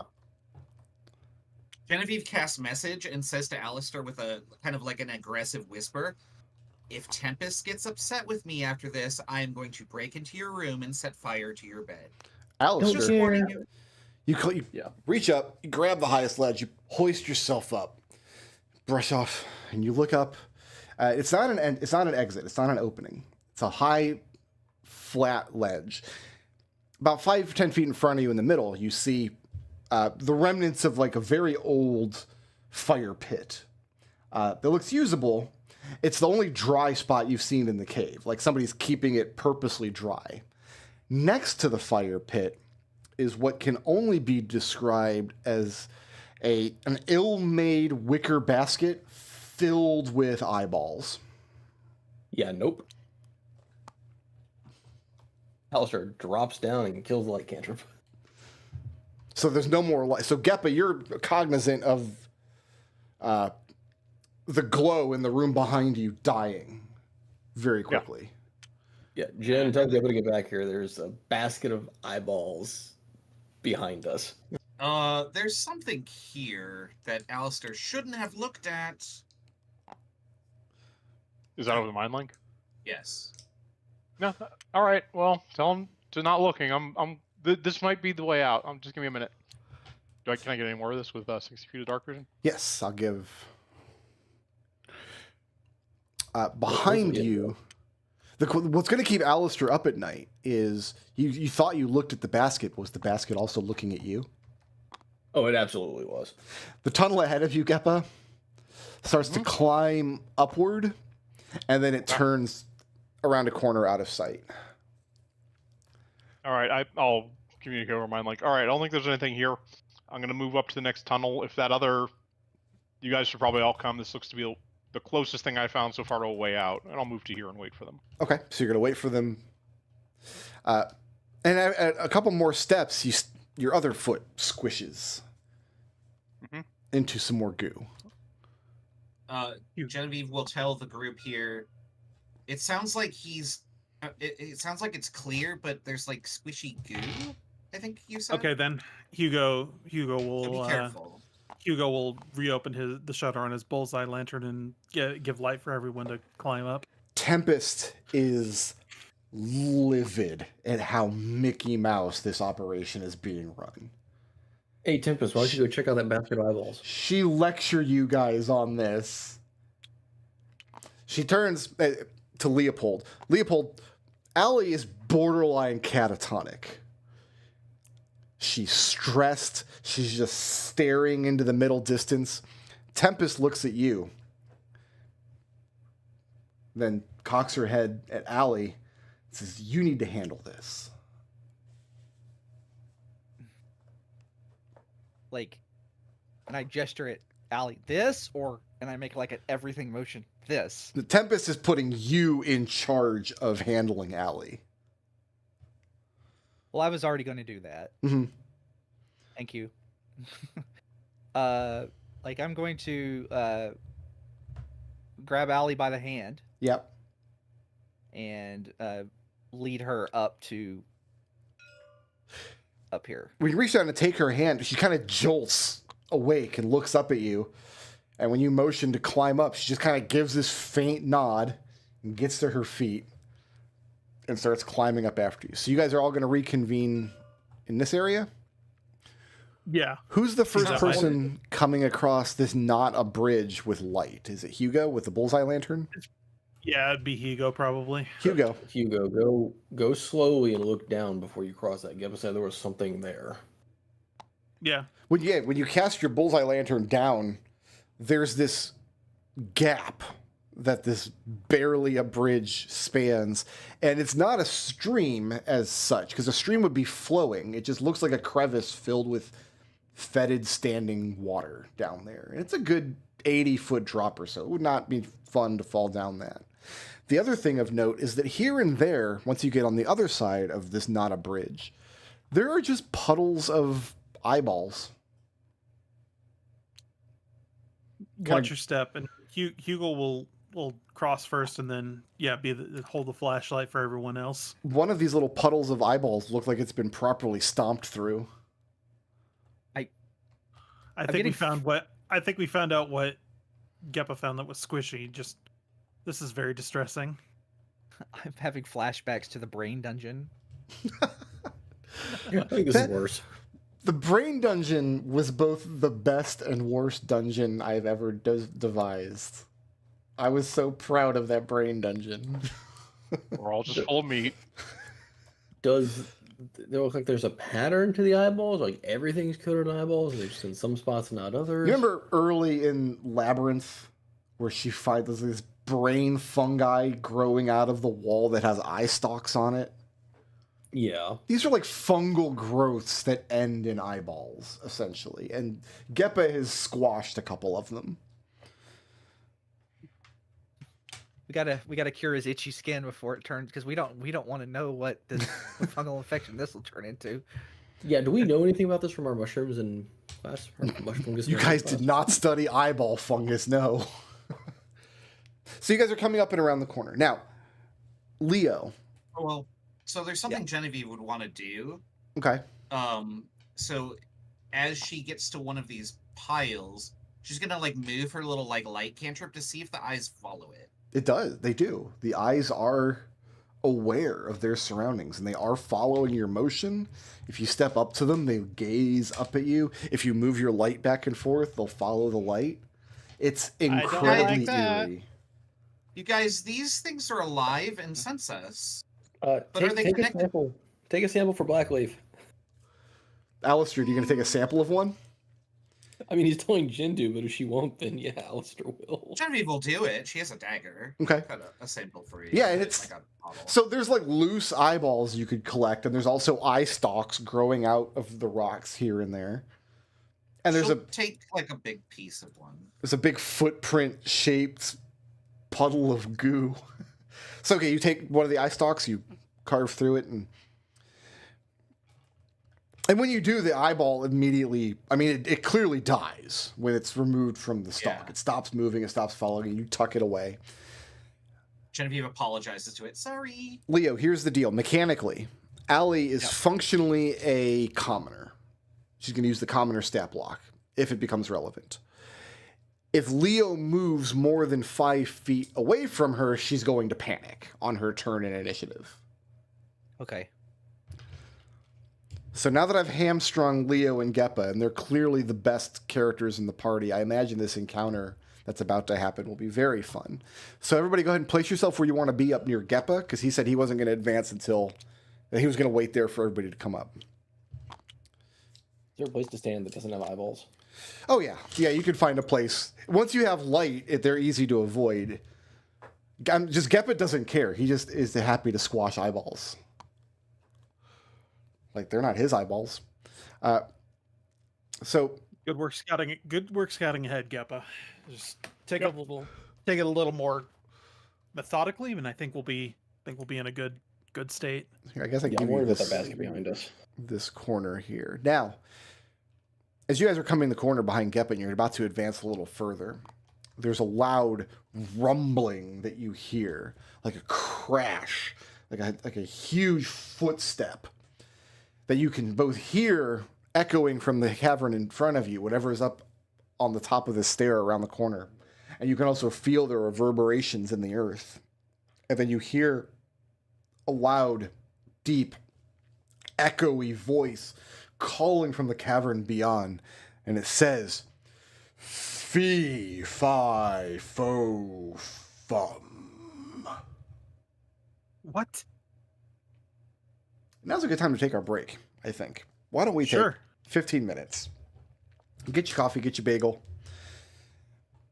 Hooray, lunch. Every Lunch DM, time. over the course of your career, I've been running D&D for 30 years. Over the course, you get one fee, fi, fo, fum, and I just cashed mine in. Congratulations, Brickroad. It's a proud day for me. I'll see you guys in 15 minutes.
Treble, I have a question.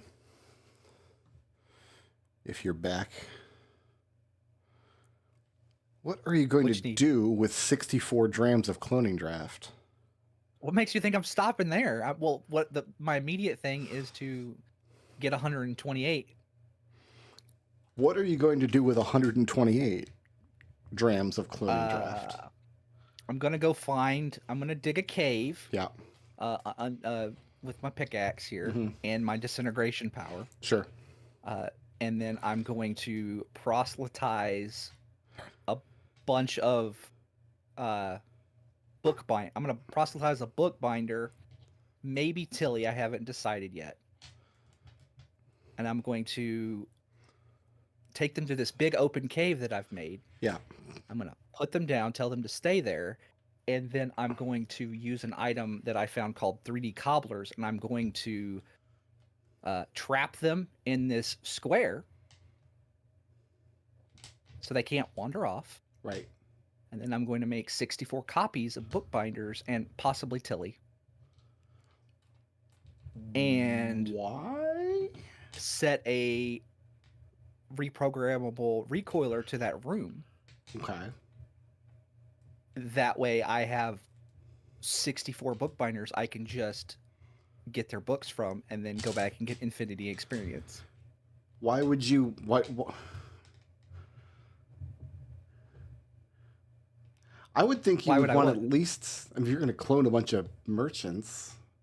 First of all, why would you clone... Because the merchant in the Moonstare village... has a better chance of giving tier 8 gear, I would think. It does, but Tilly has the highest chance of the metamorphic gel. Okay. She has the highest rate for that. Fair. Like no other merchant has the highest thing there. She can get tier 8 gear. She has a chance for tier 8 gear. I had 5 Tillys running, and my character had 6 Zetachrome daggers by the end, but only because I polygelled a few.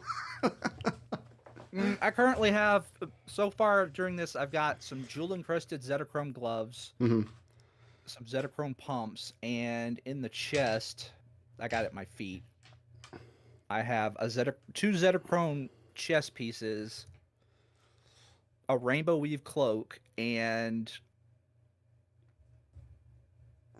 where's my weapons? And you're not interested in doing the main story. You just want to go hunting Nephilim. Okay. You know what? I respect it. That's my goal. I'm hunting. I've got a Zetachrome longsword, 1 Zetachrome dagger, 1 Zetachrome battle axe, 1 Zetachrome hammer. I didn't think about the idea of using proselytize to like set up a base somewhere, but yeah, that's a good idea actually. Yeah. I liked using the reprogrammable recoilers. I was able to build those. Yeah. And like. Because what happened was I got in some kind of fight somewhere where I got completely covered in acid, and at the end of the fight, I was like, all right, it's time to go back. And I hit my id recoiler, and then all the acid like fell off I had this giant acid pool right where the recoiler brings you to the id freehold. And I'm like, well, I'm just going to throw that recoiler away and make a new one. So I made a new one right at the shop. So just collect, you can, I noticed that you can't collect liquids in certain containers. You can put acid in canteens, but not water skins. I probably had a bunch of canteens, but I think my solution was better. I mean, at the end of the day, like you end up swimming in so many resources. Like I've probably got like 1 million water bucks worth of equipment sitting in this chest. I don't know if there is an upper cap on how much you can put a chest, but by God, I'm about to find. I haven't found it, and you can put enough into a chest that it breaks the interface. And you'll start noticing heavy lag when you're in the inventory menu trying to put or take things out. Yeah. I think I'm probably about to I'm thinking I'm probably going to get a second chest and pull out everything that first of all, I've just stopped taking the Crysteel stuff from her inventory. But yeah, it's another metamorphic gel. I've got so many nuclear. Ooh, piece of candy. Yeah, that's just basically what I'm doing. Like every time she has a metamorphic gel or a highest tier piece of equipment, I just proselytize her, and then at first I berate her, right? You berate Tilly. I berate her because it lowers her will by 4 points. Not her will, but it lowers her will and ego by 4 points, which makes it easier to proselytize her. So you're just robbing Tilly over and over and over? Yeah. Absolute monster. What, are you playing Minecraft over there? That's what you're doing, you realize. Yeah. You're kidnapping villagers. You're locking them in a box. Yeah. Dan Olsen videos, etc. and stuff. Okay, now I have 128 drams of cloning drop. Why? What do you... I told you what I'm going to do. I'm going to build a box, and I'm going to put a bunch of booksellers in them. Why don't you proselytize Assault Kraken? They're too high level. Oh, okay. Oh, this must be CUD stuff. Yeah, this is CUD stuff. Yes. Yeah. I tried to proselytize. I'm on my third character now because I got the good ending with my second character, but not the best ending. I say So second character. I had 1 million first characters. I died a lot. Yeah, I was gonna say, like, are you playing where you can like save, or are you actually doing the real roguelite where you die? I'm playing in the roguelike mode, but there's a bug in the game where, like, if your character dies, but then you Alt F4 before you resolve like your gravestone screen, it doesn't delete your save. Nice. So your save That's not a scumming. bug. That's an exploit. So the first character I had, I used that exploit a couple times. So my first successful run, I actually died 3 times. And so when the game gave me the option, I took the bad ending. I felt that was sufficient. I'm like, okay, I used that character to learn the game. The second character, I only did that once, and it wasn't a death. Because you use an auto explore button. So your guy runs around and explores the whole map, and you don't have to. And usually, 99 times out of 100, it's smart enough to not step into lava without, like, on its own. Well, I used auto explore in a volcano, and the guy stepped into lava, and all my equipment burned off. And I'm like, I'm not taking that. I don't think that. So I wouldn't classify that as a is doing the exploit, because the game does auto save, and you just, you know. Yeah, reloading an autosave is out of the spirit of a roguelike, I would say. But so is auto explore sending you into lava is also out of the spirit of the roguelike. So we matched on that one. In DCSS, it's really annoying when you're auto exploring and it sees a hazard, and it can make the auto explore really annoying because it just does not let you, it keeps getting in the way over the course of multiple turns.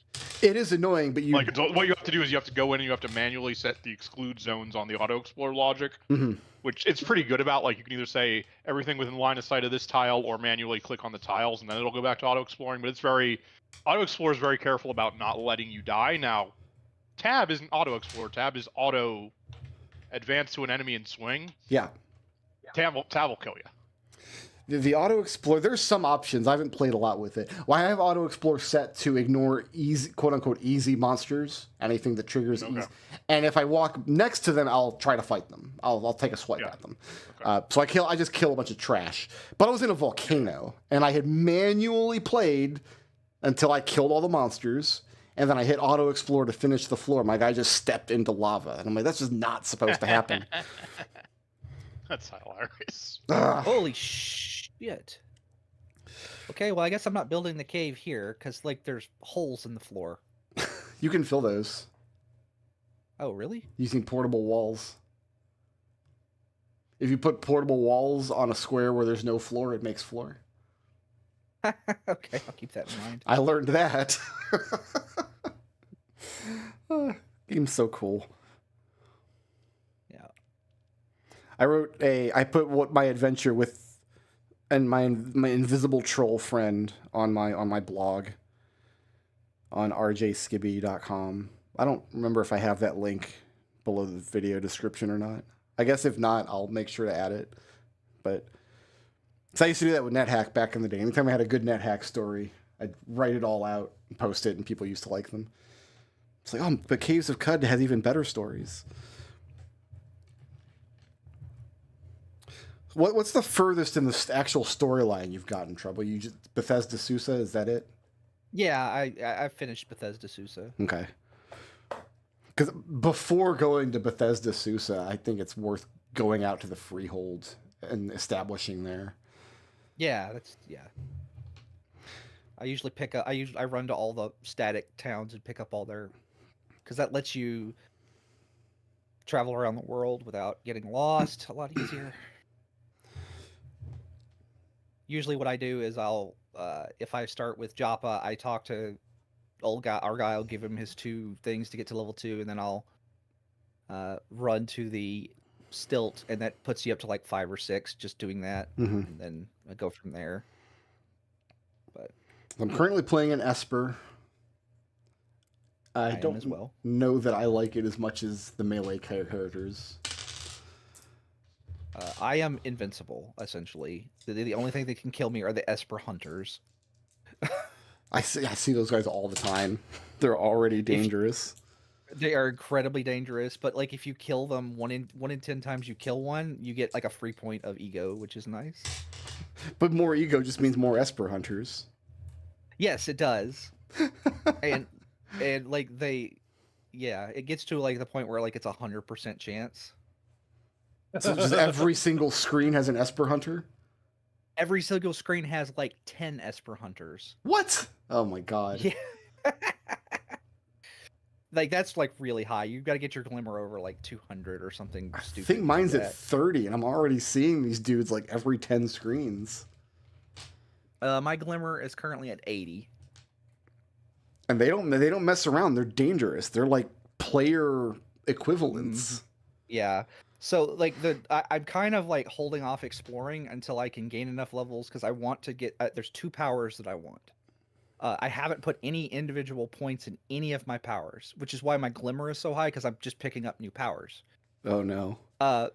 So I've got light manipulation, time dilation, disintegration, temporal fugue, force bubble, precognition, domination, beguiling, sundermine, and pyrokinesis. I want to get the mental shield.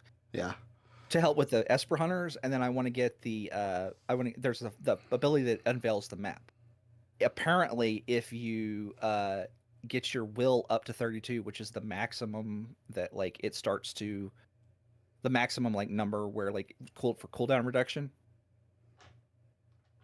and you get that up and you get that skill to 15, it just unveils the entire map. Yeah, that'd be nice.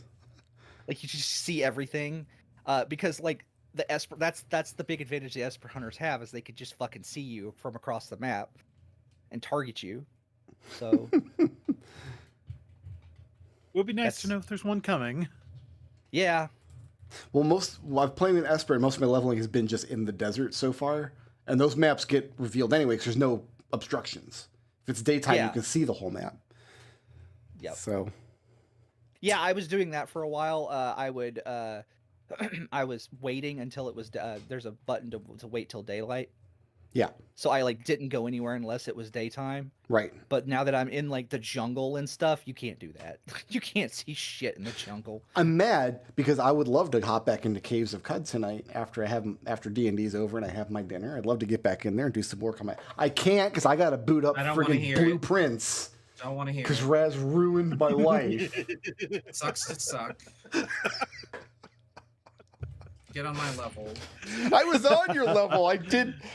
I was expecting him to like have some brilliant insight to like, because Raz is like at least 6 or 7 times smarter than me, easily.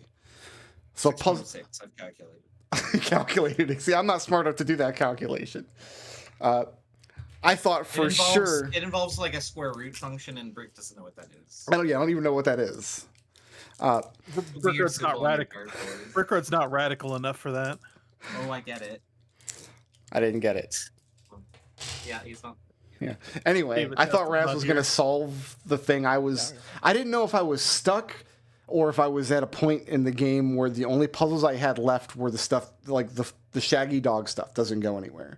There are some puzzles in the game that just don't go anywhere at current time. And I thought I was at that. I'm like, Raz and Buttface, when they get there, they'll figure it out. Well, Buttface stopped playing. And then Raz got, and it turned out the solution that he used is something that I had tried and didn't work for me, and I've been salty about it all day. Oh my goodness. No cut for you, Brickroad. Sorry, I'm not yawning because like I find your story boring. I'm yawning because I'm really tired. So everybody back? I know we're still waiting on Chris. He needed a couple minutes. Yeah, he did. Yeah, he said he needed a couple minutes. That was about 5 minutes ago. So, we'll give him 2 more minutes or so. So now I gotta. And whenever I play a puzzle game, I always try everything twice. You have to, because there's the human error creeps in. You misclick something, anything could happen. So you try it. If it doesn't work, you back out, you reset, you try it again. If it's a good idea that's worth trying twice. The idea that me and Raz both came up with was a good idea. In fact, it's a very elegant idea, actually, but it takes a lot of setup. There's a lot of work that goes into making it work. And in blueprints, that can mean 20, 30 minutes of gameplay, give or take. Yeah, it took me an hour to get it working. So after I tried it once, I wasn't very motivated to reset it and try it the same thing again. I just told myself, well, if that was going to work, it was obviously going to work there. And so then I moved on to other stuff. Treble, I was not expecting tangrams in Emerald Beyond. You guys are the only 2 people I know who are playing that, who've ever played that. I mean, that's fair. It's a Saga game. Mm-hmm. Yeah. That's the second most. I haven't played because there actually aren't that many Saga games post PlayStation 2. There's like just 2. Yeah. And then like it's there's a red one that was on the Vita. Emerald something or other. It's not Emerald. It's Scarlet. Or Ruby. Scarlet. Yeah, Scarlet Grace. That game's great. I haven't played that one. I've heard good things, but I haven't played That game's fantastic. You should play it. It's I love that game. I have it on Steam. I just haven't played it. Emerald Beyond is the second most up its butt Saga game I've played. The first one is and forever will be Unlimited Saga. I'm never gonna try Unlimited Saga. I'm back. Sorry. Okay. No matter how much I enjoy these games, like I know. Like no, don't. There'll probably come a point where I have to play Unlimited Saga just to see if the reputation is true. Oh, it's everyone I've ever talked to has told me it's true, and those people have diverse enough opinions on video games that I can't imagine it's not. That game has the most. Also, I'm not into timed hits in general. Like you have to go out of your way to make timed hits good. It's quite literally the most. It's the most impenetrable game I've ever seen in my life. Where did we leave off? Did we leave off at Fee Fi Fo Fum? Yes. Yeah. We did. Yeah. Geppa, you're just about to step forward. You hear the deep, echoey Fee Fi Fo Fum from the gallery ahead. What's our light situation like right now? Hugo's got his bullseye. And I think Alister has doused his light. Is that correct? Light and sneak forward? Yep. Shutter the lamp. Okay.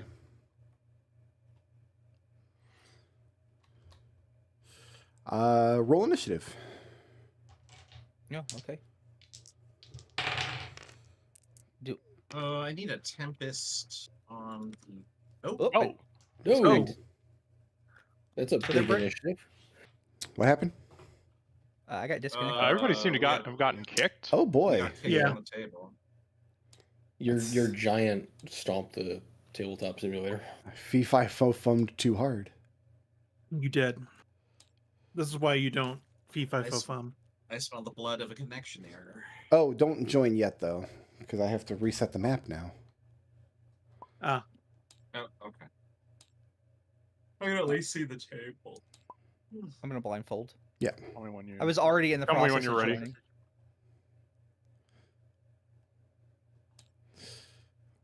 I'll make sure to save the table this time.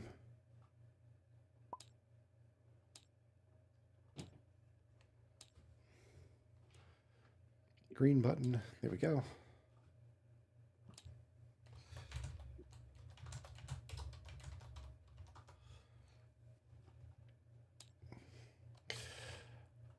Okay.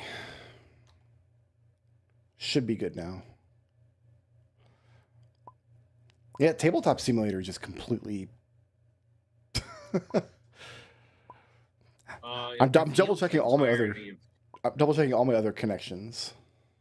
This is all revealed. This is intended. Yeah. That's fine. We were at the end of the map anyway. Making sure that OBS and Discord haven't dropped. Doesn't look like it has. Looks like we're okay. No, you didn't like seem to disappear or anything.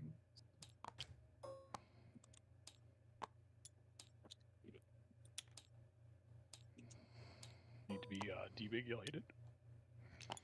Yeah, debigulate yourselves.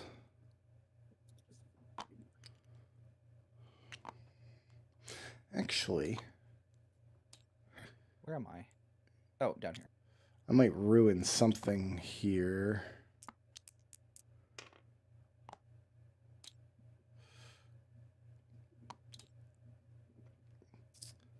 You did call for initiative, yes? Yes, go ahead and roll initiative. I used to have like Roll for initiative nerd too. plastic rings that I had saved in Yes. tabletop. Do I still have those somewhere? Because those would be useful. I have a 19 for initiative nerd. Got my old black space. I've got... Who did it last week? Was it Raz? I did. Kind of. think I was so. having connection issues last week. I got a 3, so it's probably me. Oh, I got a 15. guys. Oh my god, I haven't seen this in years. Here, I'll put that out there for you. Oh, it failed to load. That's fine. That's probably for the best. Oh, that's fun. That's great. All right, I've got... Let me place... What is this? It failed to load, whatever it is. That's Half the a sphere.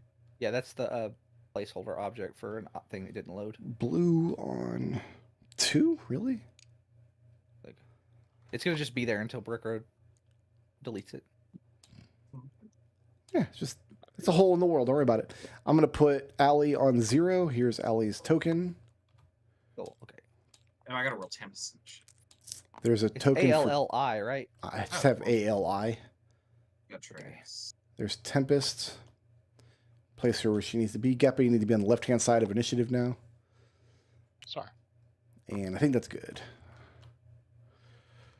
All right.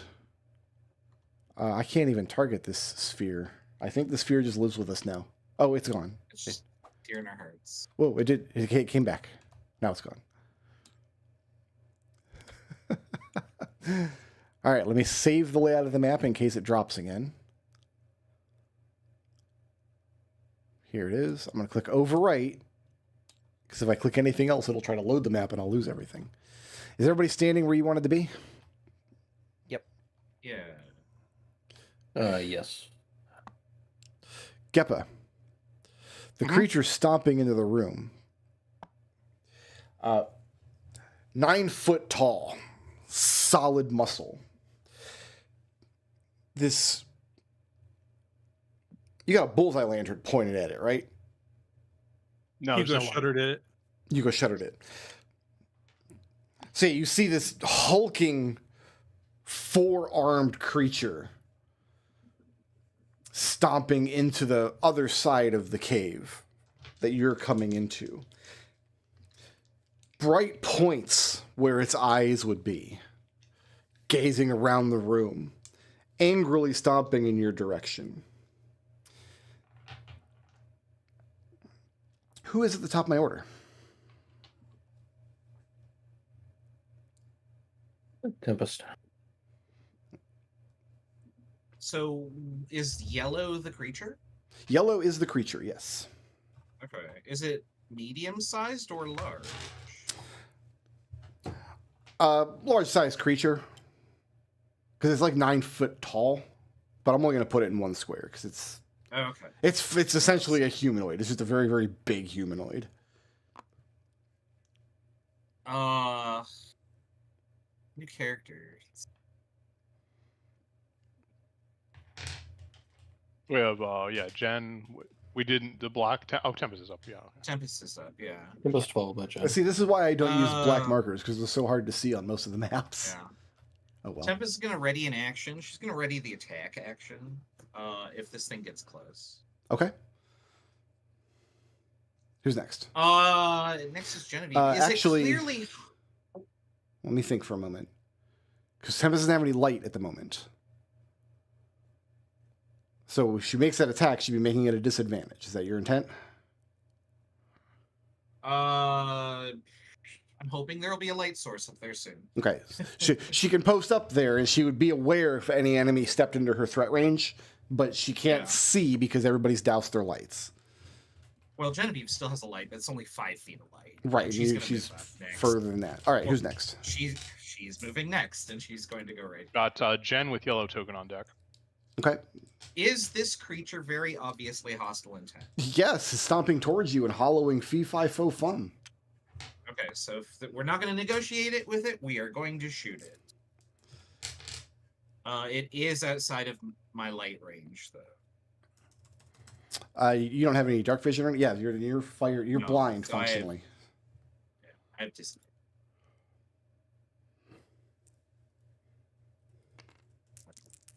Attack. I have 11 to hit. 11 does not hit. Okay. Boswick. What are you attacking with? My laser eyes. Okay. 3. Are laser eyes magic? Are they a spell or a magical effect? Well, they would have to be a magical effect. That's a stupid question, I guess. I mean, it's a class ability. It does lightning damage. I don't think it's intended to be magical, per se. If it's not I've magic, sort of dressed it if it's up not magic, what is it? That's the question. Well, it's electric. It's a beam of electricity. A beam, well, electricity comes from somewhere. magic. It's magically created electricity. Let me find the skill description. Raz, it's not created through chemistry. Yeah, it would have to be magic. You don't. Otherwise, you'd be very tired because all of your body has used its metabolism to generate this electric spark. But D&D is not physics. A gem-like note appears on one of your armored fists or on the chest, your choice. We put it on my helmet. It counts as a simple ranged weapon with a normal range of 90 feet and does 1d6 lightning damage on a hit. Yeah, that's a magical effect for sure. Okay. I don't know what. It's not a spell, so I don't. Well, not every magical effect is a spell. It's an infusion. Too tired to care. It's Too actually tired to care. Boswick will take the dodge action next. Okay. Is Boswick hanging back behind Hugo there? Is it the little white dot that I see? He's right here, yeah. Excellent. Who's next? Got your creature, followed by Alister. Oh, boy.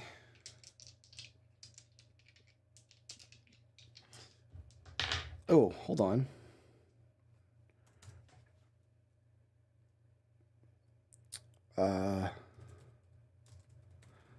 I missed a token on my map.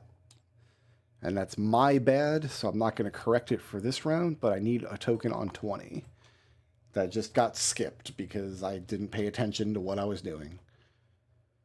We got yellow with Alister. Yellow. Okay, if this is a recharge, this is a recharge.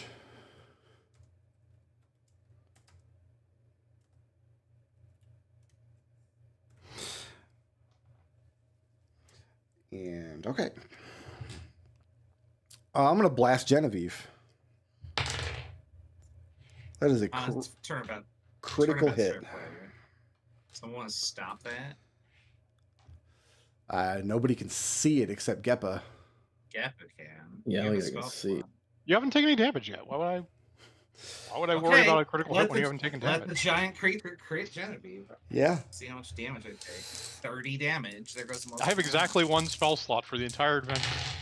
This could be your chance to prevent the most amount of damage. So that's not important. The only hit point that matters is the last one. Okay. 28 points of force damage, Genevieve. So the creature. That's so annoying. Geppa sees this. Genevieve does not, but Geppa, you see the creature pull its hands together, and there's some kind of. It's not a light, as some kind of shimmering spatial effect forms at the place where the 4 palms of this creature are held in front of it in space. And there's a deafening sonic boom as the effect blasts forward, catches Genevieve full in the chest. Ow! Jesus! That attack is called a devastating bolt. Are you devastated? I'm more devastated that we didn't try to prevent 28 damage, even though I have full health. Oh, I can do 2 of those. Let's get Geppa with one. I do not roll at advantage against Geppa. And I've got an 18 to hit Geppa. Wait, why did you roll with advantage against me? I'm lit up. You're right. I can't see that it. I don't know how. Yeah, you can't see the thing attacking you. I can't You're see the effectively blind attacker. against it. Yeah. That hits. Okay, I was double checking mine to make sure I should have. I thought I got advantage against her because she can't see the creature. Geppa, those are bigger numbers. 22 points of force damage. That wasn't a critical hit, you just got bigger numbers. As it launches its second blast. And then I made sure to put that on a recharge, because I don't think you guys can beat this creature if it does that twice every single round. And then it's going to stomp towards you guys. Are these pools difficult terrain or anything? No, he stomped through it pretty easily. It looked like it's not. I mean, up to him, it's up to his shin or his knee, maybe. So you probably would be. Is this a large creature? Yeah, it's about 9 feet tall, I'd say. Should it have 4 square? I'm gonna just put it in 1 square because it's functionally a humanoid. Yeah, 9's like mine's borderline. Yeah. With 6 squares, I can actually get there. Let's put everybody in its threat range. Okay. Sure, Tempest, like 12 Tempest is will when you go attack. to large. Tempest, that does trigger Tempest attack, yeah. 25 to hit. That does hit. Oh, let's see.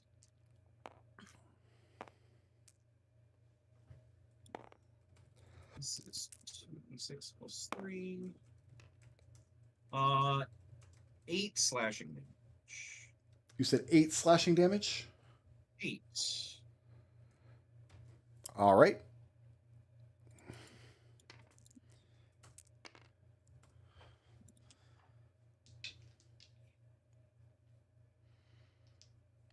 Is that it for Tempest? She gets 2 attacks. Not as a ready action. Oh, that's correct. Yeah. You know the rules, but see, you're 6.6 times smarter than me. I'm working on 30% capacity, though. Alister with Léopold on deck. All right.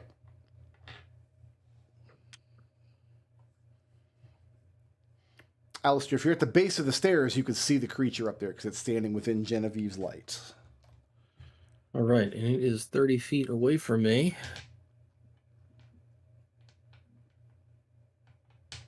Don't want to cast the light cantrip or hit it. I guess we're gonna hit it. I'm gonna need a DC 14 charisma save For my creature? Yeah. That's a 19 on the save. Well, it does not get baned then. It does not get baned. It does not get baned, but as a bonus action, Hugo, do you have a way to get up to a Geppa? Take a bard die. Okay. What is it, an 8 now? Move through things. Is that a 6? It is a D8, I think. Is that for Alister? Yeah, there's not much else I can do. It's a D6. Sorry, Geppa. Who's next? Next up, we've got Leo with Geppa on deck. Okay. Leo's. I have to stay near Allie, right? On her turn, she will panic if you're not within 5 feet of her. Okay. What that means is yet to be discovered.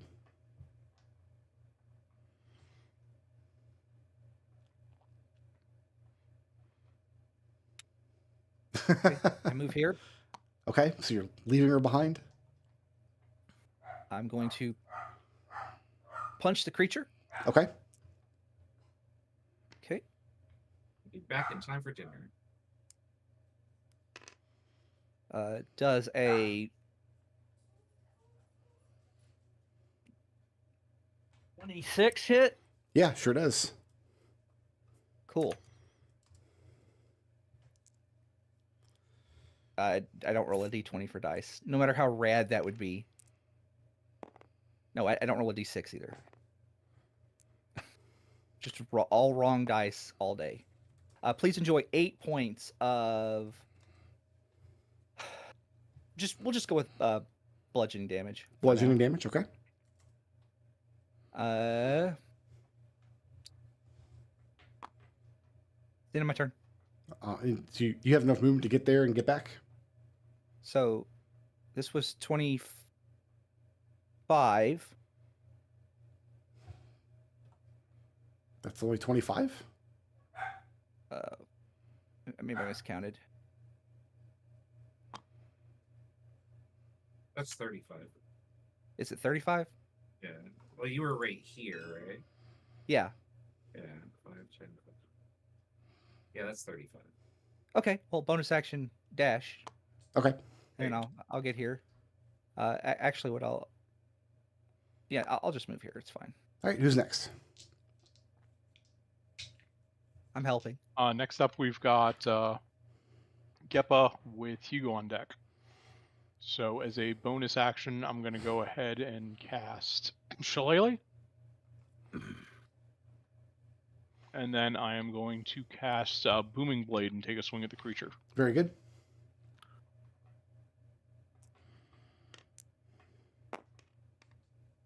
That hits an armor class of 21. 21 will hit.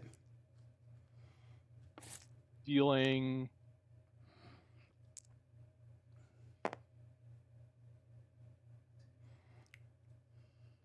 11 damage, and it is sheathed in energy, and if it moves, something bad happens to it.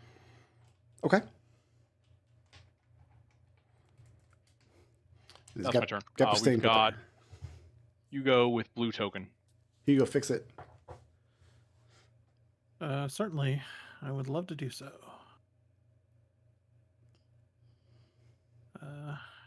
Thank you, Genevieve, for the light. I need to hit this thing. It's not much, but it's just enough. If it was one space away, that would be.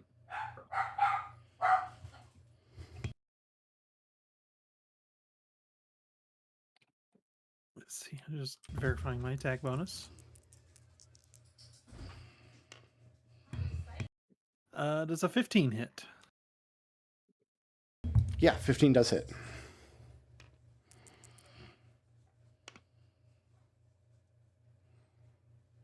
Looking at 10 points of slashing damage.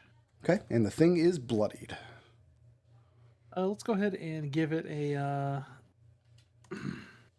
well, I'll hold off on that for now. Okay. Yep. We've got blue token with magenta on deck. Geppa, Genevieve, and Hugo. You hear from off to the south wet, kind of slapping motions, like movements. And you start to hear this bizarre wub, wub, wub, wub, wub sound. As a large mass of some kind oozes out through the crack in this bottom wall. Don't like that. And starts slowly making its way over.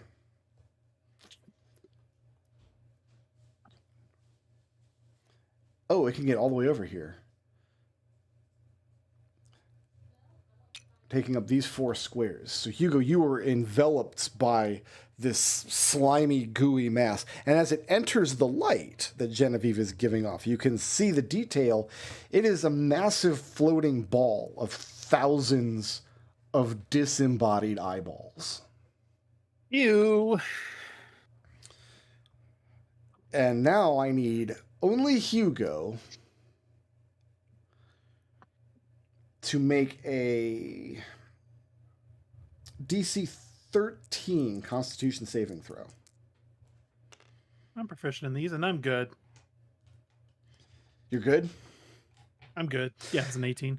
As the thing enters your space, it's not flying per se. It's just kind of floating through space. And you swear you can feel the gravitational pressure as it's moving towards you. And especially in your skull, you can feel your eyes pressing against their sockets in an Oh no, we're not doing this again.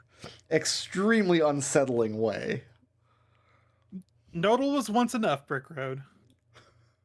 I think I have demonstrated unbelievable restraint that I have not used this creature since that campaign. Nodal was enough, Brickroad. It's been almost. Do it again. It's been like 8 years. That's true. Since I've rolled this thing out. Who's next? But it was like a swarm of flying eyeballs. This is like a gelatinous cube of eyeballs. It's pretty gross. Allie with Tempest on deck. Allie? Okay. I need to roll the hit. Leo, I have a 13 to hit you. No. No. I have actual AC. I have an actual, like, Not real near him. AC this time. As you run back, Allie tries to... Essentially, she's trying to grapple you. If she had hit, your speed would have been 0. And you would have been grappled by her. And that's it. That's all she does on her turn. I actually thought you were slapping him. We've How got dare you leave? Black Tempest with green token on deck. Yeah, Tempest is gonna something obvious thing in its tag. 1. No, 1's not going to do anything. Second check. 18. 18 will hit.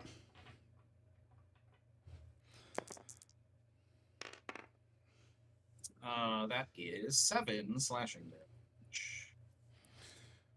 Come on, I want to get one of these 6s so I can do these dice things that she has. Stop there. Not a useful bonus action to do. Sorry. The thing is bloodied, which is going to trigger a bloodied reaction. And I had this spell pulled up on my phone, but then I used my phone to browse the Titty Drop subreddit, so I don't have it anymore. Good job, Brickroad. As I am wont to do during... You know, you can have multiple tabs open. No, actually, my phone crashed this morning when I tried to turn my alarm off. And it crashed in the worst way, because the phone was obviously frozen up and not working and not shutting down properly, but the alarm was still going off. Oh, that's That's good. That's great.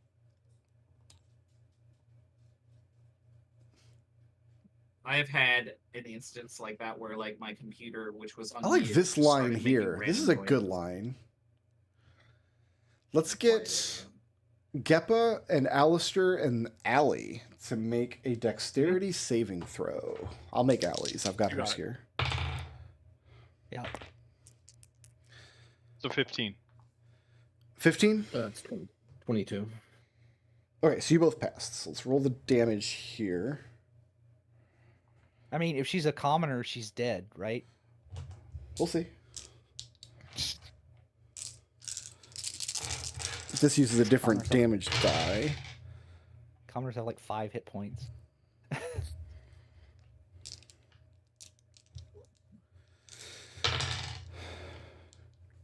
28 points of force damage as the thing uses its bloodied reaction to send this charge of gravitational force along that line. Leo, Yes. take that damage. That's yours. Oh. Oh, okay. As for...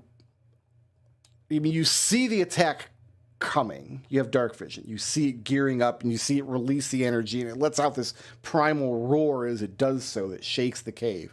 You see it impact Geppa coming towards Alister, and it's going to hit him next. And you realize Allie's right in the way, but then she's not.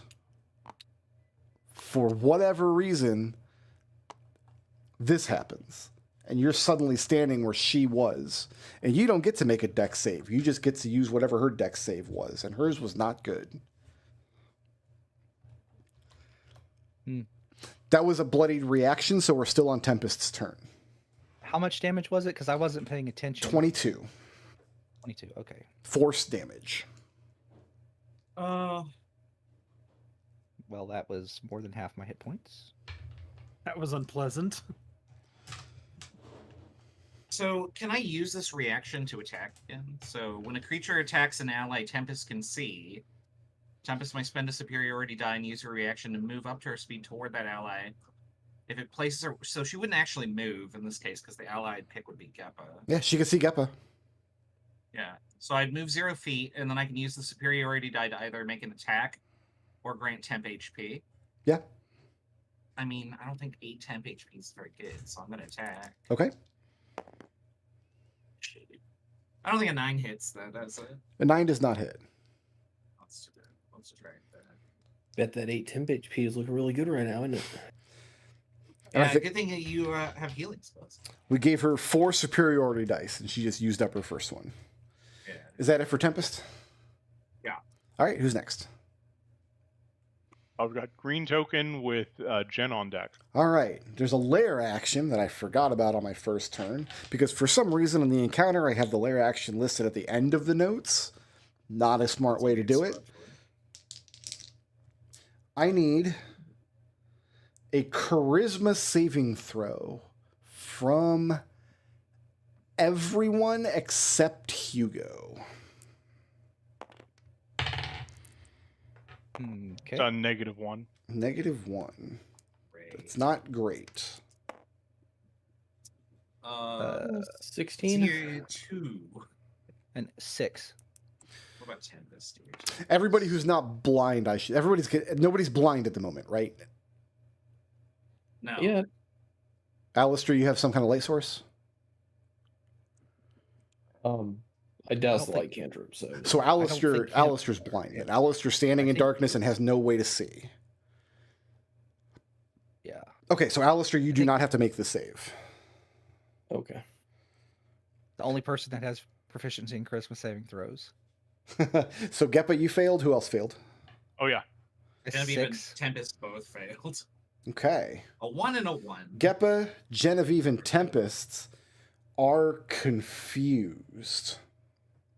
As the eyeballs growing out of the walls turn in your directions and meet your gaze, and for a moment you just feel addled. So on your turn, you'll roll a d10, and that'll determine what action you're allowed to do, if any. And then at the end of your turn, you can repeat that save to end the effect. I'm going to spend 4 blips to pass that. Is Leo also confused? I rolled a 6. Oh yeah, Leo's also confused then. I thought you said you passed. No, I rolled a 6. Okay.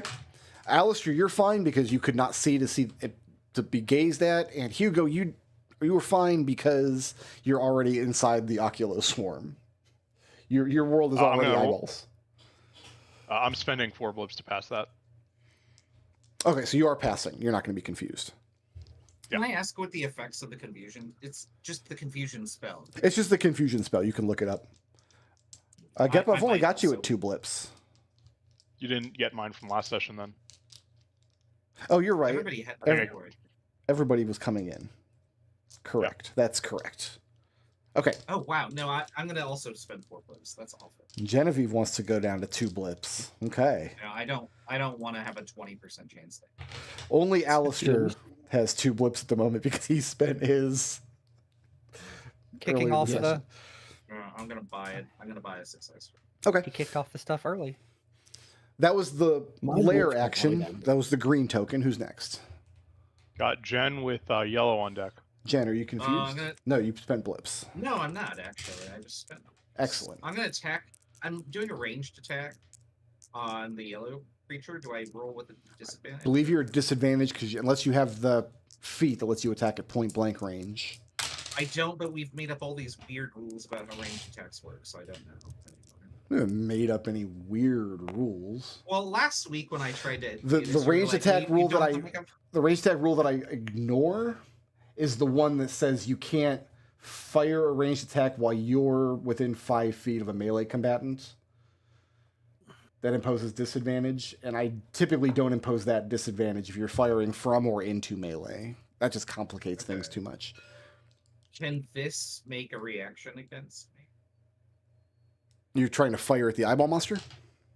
No, I mean, can I move? If I move away from the blue monster, will I take an attack of opportunity? You don't know what it's capable of, so you don't know the answer to that question.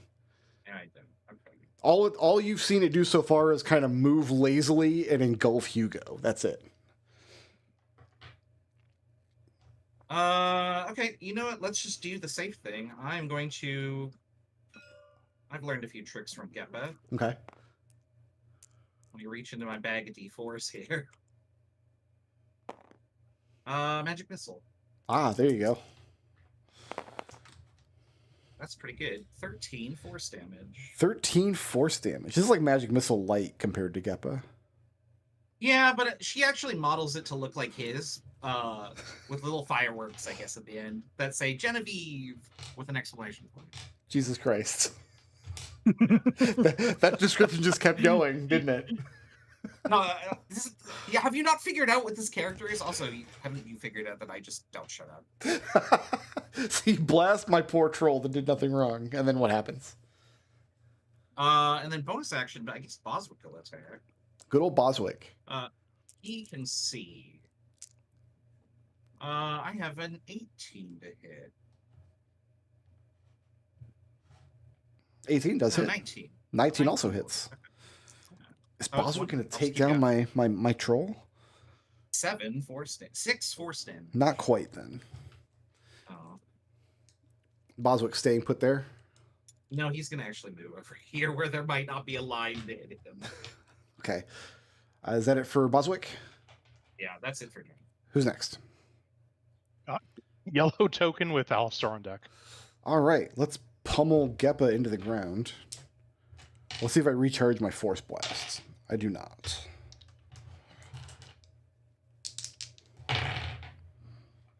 Geppa, I have a 21 to hit.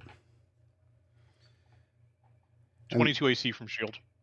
Okay, so then the 13 is also going to miss. So the first, it brings two of its hands together into a giant double fist, tries to smash you, crashes into your shield, disorients it enough to where the second double fist attack doesn't even connect. And then what happens? Who's next? We've got Alister with Leo. Alister, you going to fix it right now? Hey, have you seen my damage dice? Yeah, Alister they are is right going to... Alister is going to mock the big blue Do you have to be able... thing. Oh, you can't see it. It's standing next to Genevieve. I have a light source. You can barely see it. Yeah, you can see... Alister can see both creatures clearly. So you're trying to mock the eyeball monster? Yeah, about how it will never have 20/20 vision. What kind? It's a wisdom save? Yes. That's a 10 on the wisdom save. That is a fail. You hurt its feelings. For 2 points of psychic damage, and it has disadvantage. Okay. And then Alister, moving your staying put. Alister doesn't really like being in line of sight of the big yellow thing. See, I was back here initially because I thought if Alister was next to Allie, maybe she wouldn't freak out, but clearly she doesn't care about Alister. No, she is imprinted on Leo. Mm-hmm.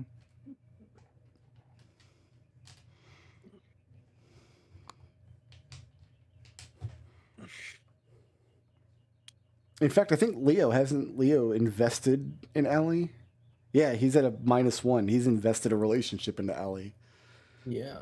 No one else has. I can't imagine why. She's such a charming... So Alister's moving out of the way? Yeah, I can't find a good spot, though. You got to pick a square, man. We got to move on. All right, who's next?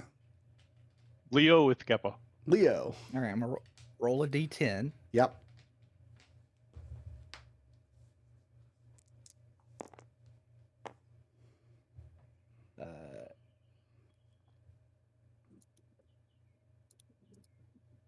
Oh, well, okay. It looks like I'm going to punch Allie. What did you roll? I rolled an 8. The creature uses its action to make a melee attack against a randomly determined creature within its reach. All right. This will make things interesting. Uh-huh. So punch alley, I guess. Sure. That's a 26 to hit. That'll hit. Silvery barbs. Okay. Alister's using a reaction to silvery barbs. Yes. That is a 19 to hit.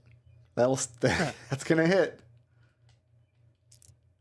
Oh no. For 9 points of bludgeoning damage. Let's be honest, if there's one character in this campaign who deserves to be slapped unconscious, it's Allie. And that's exactly what happens. You just come across her face with your fists and your addled confusion, and before you even know what happened, you've knocked her to the ground. Okay. That's non-lethal, I hope. Like dying or no? No, she's not dying. Okay, good. She has more than 9 hit points, trust me. Geppa, you get the advantage. All right, I'm gonna roll that wisdom saving throw. Yep. Against the confusion. Or is it charisma? Let me double check. It's a. I mean, like the spell is wisdom. It's a charisma saving you throw. Okay, This one's- so Because that's, this is a lair effect. what is my DC? DC is 14. Okay, I pass. Rolled a 16. All right, who's next? I look down. I'm like, oh Geppa shit! with Hugo. Geppa, are you going to finish it now? Does Tempest have a reaction? When do you get your reaction back? At the start or the end of your At the turn? start of your At the turn. start of your turn. Oh no, this is the lair actions. She does not. Hugo has a reaction. Jen has a reaction. And Geppa has a reaction. I'm correct on that? Yeah. Okay. I close my eyes. Okay. I cast Dissonant Whispers that only requires the target be able to hear me and not me be able to see the target. Sure. I need a... where's the save on this? Oh, Wisdom save from the giant. That was bad. That's only a 10. All right. It has to use its reaction to move its speed away from me. Its speed is... He's pretty fast. And then I see 3 people who get a attack of opportunity on that. I mean, I have a ranged attack. My Hugo eyes being Hugo is blind because he's inside the Okay. So he has disadvantage. swarm, and if Geppa's eyes are closed, you can't see the target. But Genevieve and Tempest are true. both still standing there. Tempest doesn't have a reaction, and I have a ranged weapon. You can still like hit it with your fist, maybe. I'll punch it for 1, I suppose. I have a. I'm not using the right armor for this. Does a 3 hit? A 3 does not hit. Okay. I didn't. I forgot that you have to see something to have. You have to be able to see to get Yeah, your right. opportunity attack. That's it for Geppa. Who's next? Oh, it does take 3d6 psychic though. Oh, okay. Hope so. Oh yeah, Dissonant Whispers. It would have to take some psychic damage. That's 11 psychic damage. So you thought you had people prepared to make this attack, but maybe Geppa has learned a lesson about acting impulsively without properly coordinating first. But it turned out not to matter. As the thing moves safely out of everybody's threat range and makes its way into this pool, it just grabs its head with 2 of its hands and then slumps face forward into the pool and moves no more. Does being blind half your speed? No. Okay. I can move to there. I have no useful bonus action. That's the end of my turn. All right, who's next? Got Hugo with blue on deck. Hugo, your life is eyeballs. My life is eyeballs. I'm gonna wrench my eyes shut and swing my axe blindly. Okay, so you're rolling a disadvantage.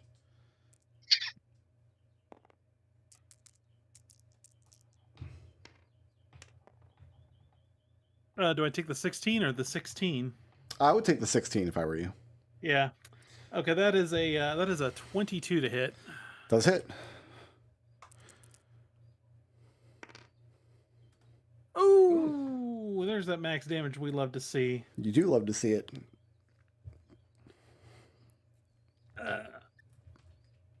Yep. I'm just double checking something real quick. I have to imagine it feels very satisfying to swing a heavy two-handed axe through a cloud of eyeballs. Yeah, that's 16 points of slashing damage. Pretty good. And I'm gonna action surge. Let's do that again. Start the ride again. Hey. Do I take the 16 or do I take the 15? That's a 21 to hit. Also hits. Oh, Well, it's your least favorite number. there's that 3 on that D12. That is only 7 points of slashing damage with that second hit. All right, pretty good. And if you try to move out of the swarm, you are leaving a threat range because you're in its square essentially. It's swarming all around you. Yeah. Whether or not it gets an attack of opportunity, though, I'm not telling you. It's a decision you have to make on your own. I'm gonna stay put. Stay put there. All right, who's next? Oh, you can't move one space. Next over. up, we've got Blue with Allie on deck. So this happens first. Yep, that's what I was afraid of. So it's in this 4 squares, now encompassing Genevieve as well as Hugo. Let me make sure that Hugo, you passed your save, right? Yes. So you're immune to this effect, but Genevieve is not. I have to make a save. To make a saving throw, it's going to be a DC 13 Constitution saving throw. Constitution. I'm okay at these. 24. You feel the same thing Hugo felt a moment ago. You're blinded as all these eyeballs are swimming around you, then you feel your own eyeballs trying to wrench themselves out of your skull. Hey, these are only one person can have the laser eyes, Genevieve said. How poetic would that be if Genevieve gets her laser eyes pulled out of her? Does it matter that she was wearing like goggles / helmet / whatever? No. Well, I mean, okay. it might matter because you passed your saving throw. Maybe that's why you passed your save. The goggles do something. Yeah. Yay! Yeah. Safety equipment, everybody. That's Blue's Wear it. turn. Who's next? Next after Blue, we've got Allie. Allie is going to... Oh, she's unconscious. She got knocked out. Leo punked her to the floor. Who's next? After Allie, we've got Tempest with Lair on deck. Okay, By the way, that's in the encounter notes. I have a contingency written down if the players get too frustrated with Allie and just decide to knock her out. They can do that to make the escort mission. To knock her out. This is gone, right? This is not a valid target. That's where his body is laying, but yes, he's dead. Okay, yeah, we'll deal with that later. Okay, so I'll check this. I saying Allie's have supposed to be here with us? 19 to hit. And this is Tempest Well, attacking? This is Tempest. Yeah, 19 will hit. We're taking evidence back of what was hanging out beneath the spa. 12 slashing damage. And the thing is bloodied. And a bloodied swarm means that you've murdered about half the eyeballs in the weird cloud. She'll attack again. I have 16 to hit. Also hits. Ooh.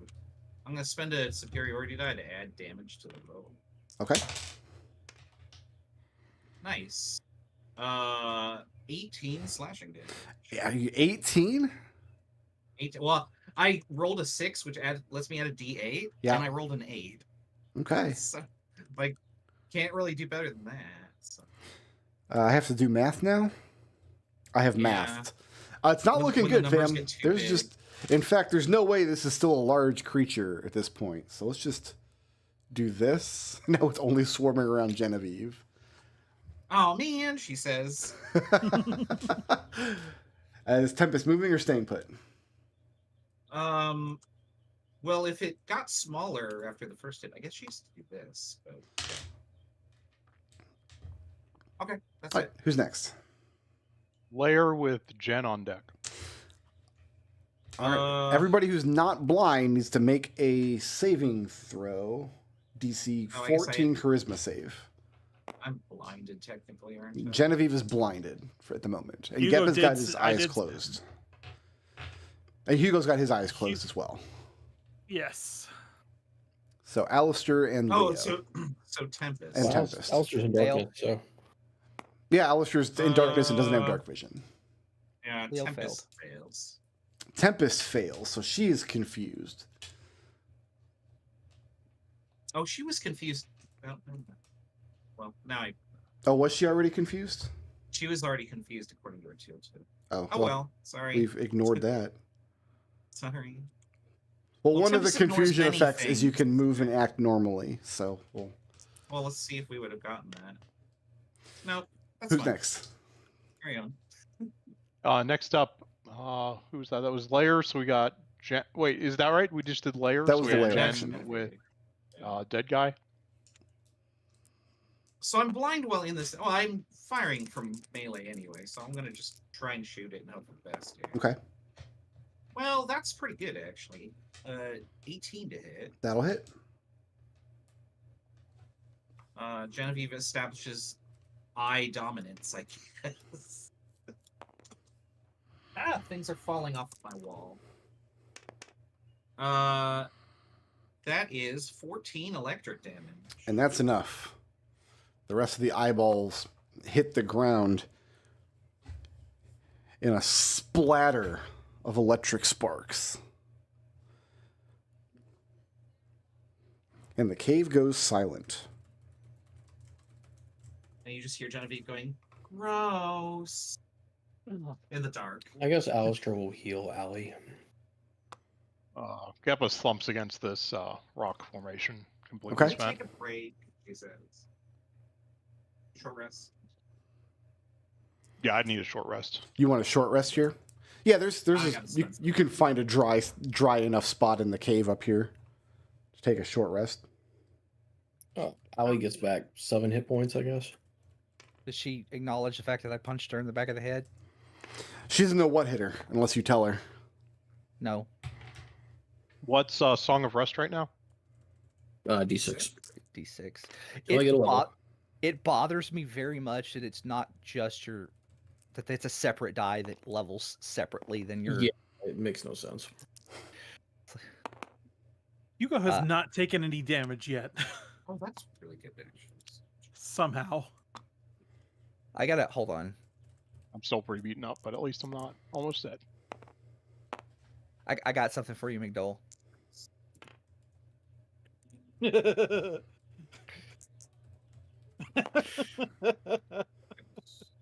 All right, I can't.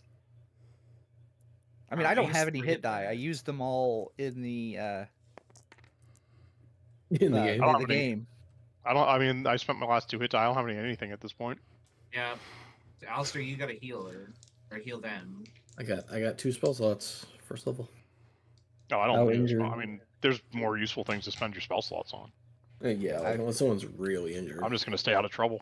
So we've all Yeah. taken the benefits of the You've short never rest. heard, no one Wait, has what ever is- heard Geppa wait. say that before. Who are you and what have you done with Geppa? Genevieve says.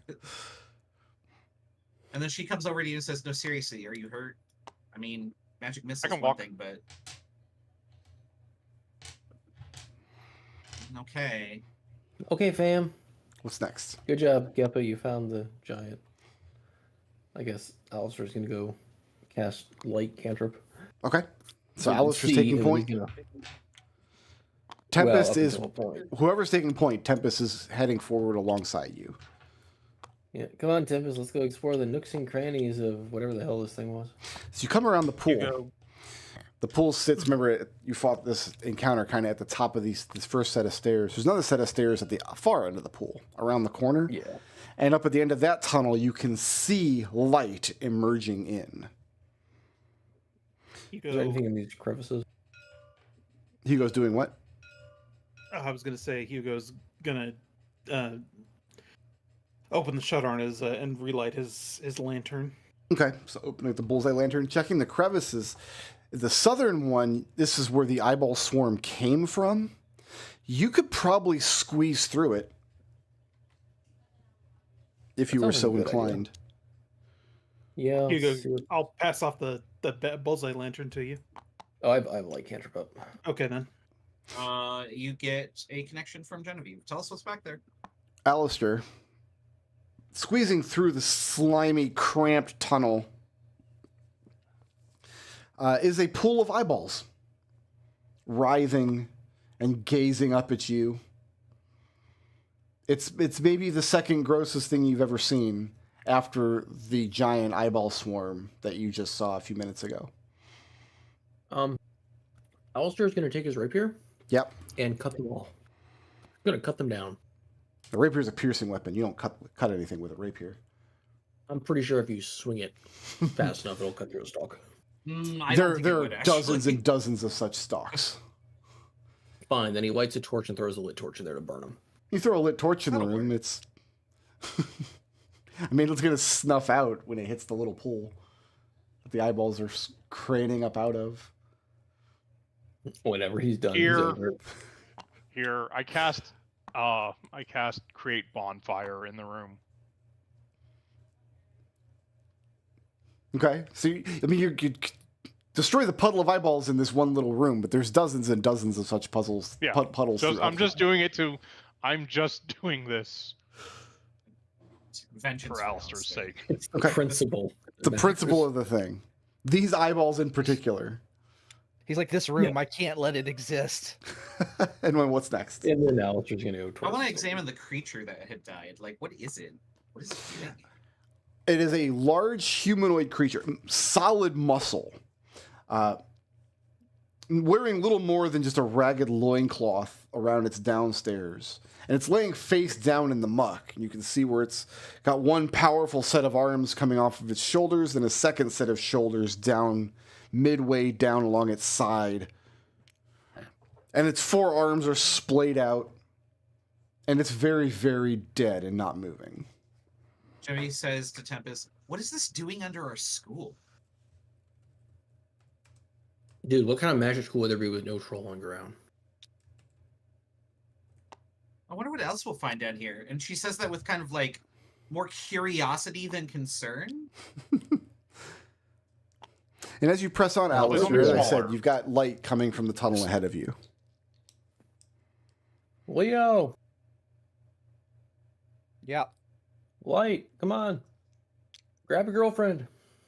Oh, she's your girlfriend now, Leo. Okay. Leo's Alister says this, making sure Allie hears him. just resigned to it. Allie has calmed down considerably, but like I said, she doesn't know what knocked her out. As far as she's concerned, that like force, that gravitational blast from the creature might have done it. Yeah, that's what it was. Sure. You emerge from the tunnel.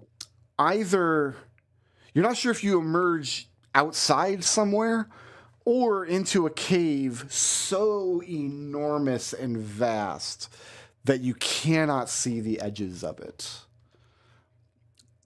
And I'm going to... Do we see the sky? You can't see the sky. You're coming down this north path now. So you can imagine the tunnel of the cave has an opening up here. Does that make sense? Yeah. And it's the 7 of you, because you've got Tempest and you've got Allie with you. Ahead of you is a very well illuminated area. Like I said, it's either an outside area. Well, it's not outside because you'd be able to see the sky.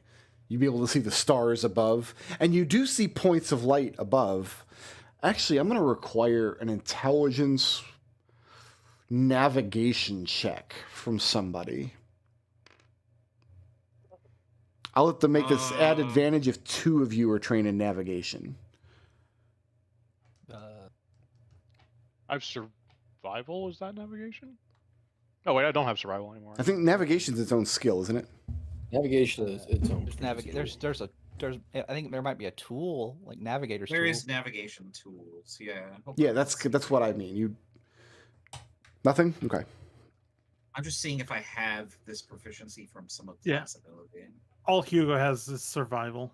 No, survival would not avail you here. So yeah, you see starlight above, but you can't find the moon in the sky. Yeah, I don't. Nor do you see any cloud cover. Glowworms. The space in front of you is very well illuminated with these yellow lamps all over the place, and also luminous mushroom caps growing out of the stones in the soil. And you have this quaint little village. It looks like there's 6 different structures, 6 different penned-in areas with little houses and things. You see raised terraces here and there with what looks like little walled-off gardens. Everywhere you look, you see little stone adornments, various kinds of creatures, standing like sentinels at the corners of fences, amidst gardens, near posts. And in the center of everything, a large, gnarled tree grows out of a pool illuminated with blue algae. Leo, if this is where the water goes when you flush it, I'm never going to the bathroom again.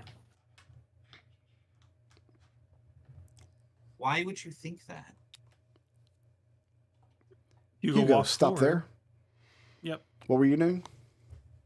Hugo's walking forward and, casting the light back and forth, trying to catch stock of the place. Okay. There's really no need for your lantern here because it's all very well illuminated. It's all brightly lit from various sources. Yeah. So you can see like the yellow lanterns. These are actually constructions that have been sent up that are glowing with yellow light. And there's this blue luminous fungi everywhere, and the pool itself is giving off light.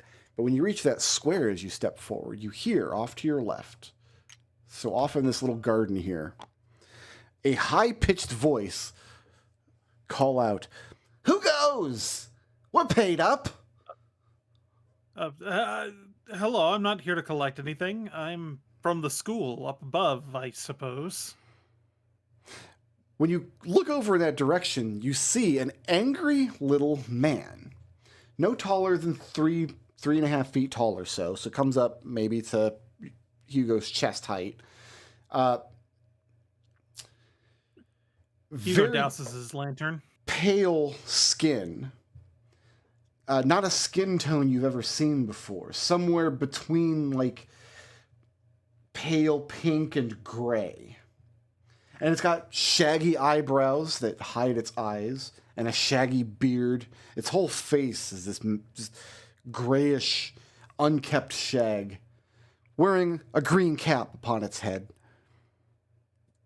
And it peers over. The fence is low enough that he's leaning forward on it, but Hugo could just step over it. Not here to collect. Then who are you? We got stuck down here when the water drained out of a pool up above. I suppose we're students of the school above, Strixhaven. School? What school are you talking about? Say something that makes some sense, man. Strixhaven, it's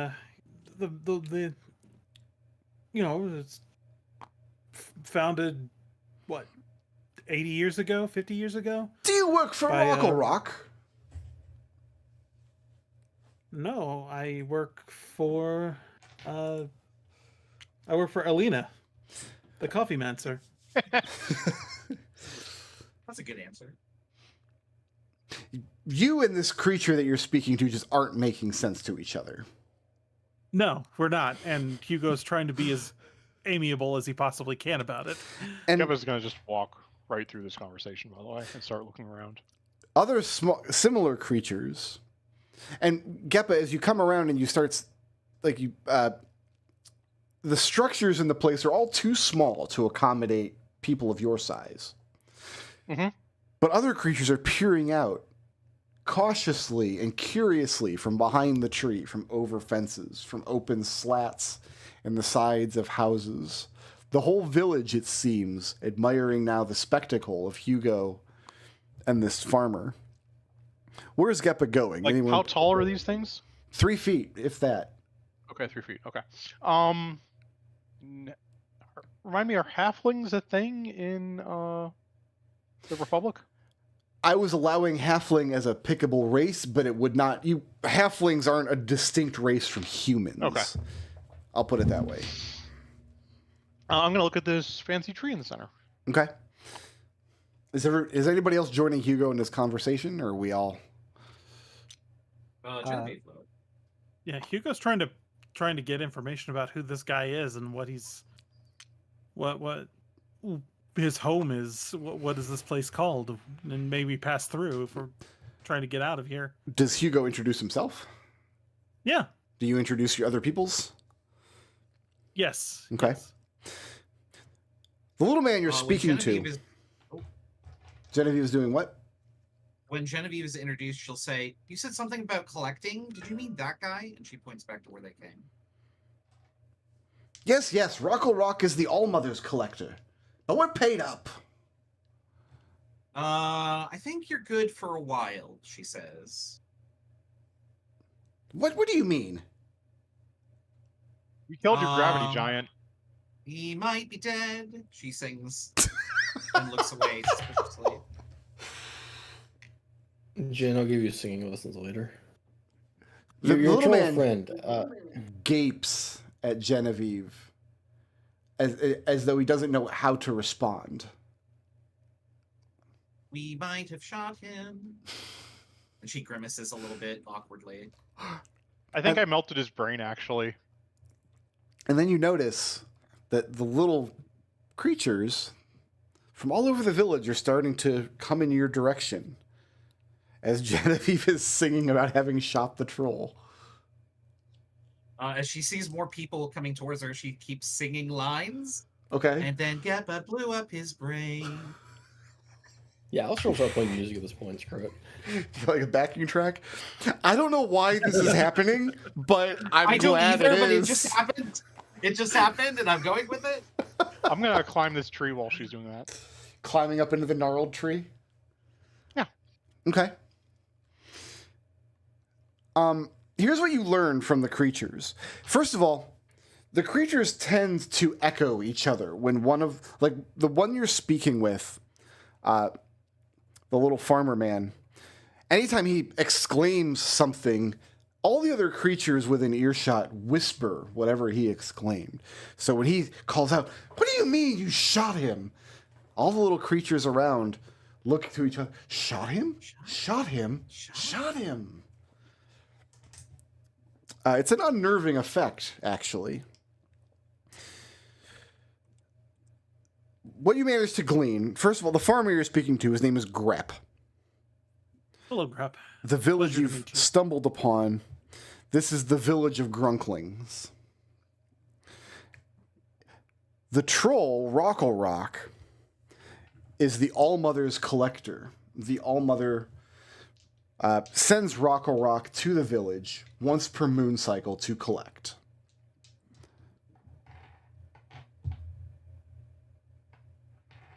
And who is the Allmother? Grep tells you that the Allmother is in charge, to which the others echo, "In charge, in charge." They all agree, she's in charge.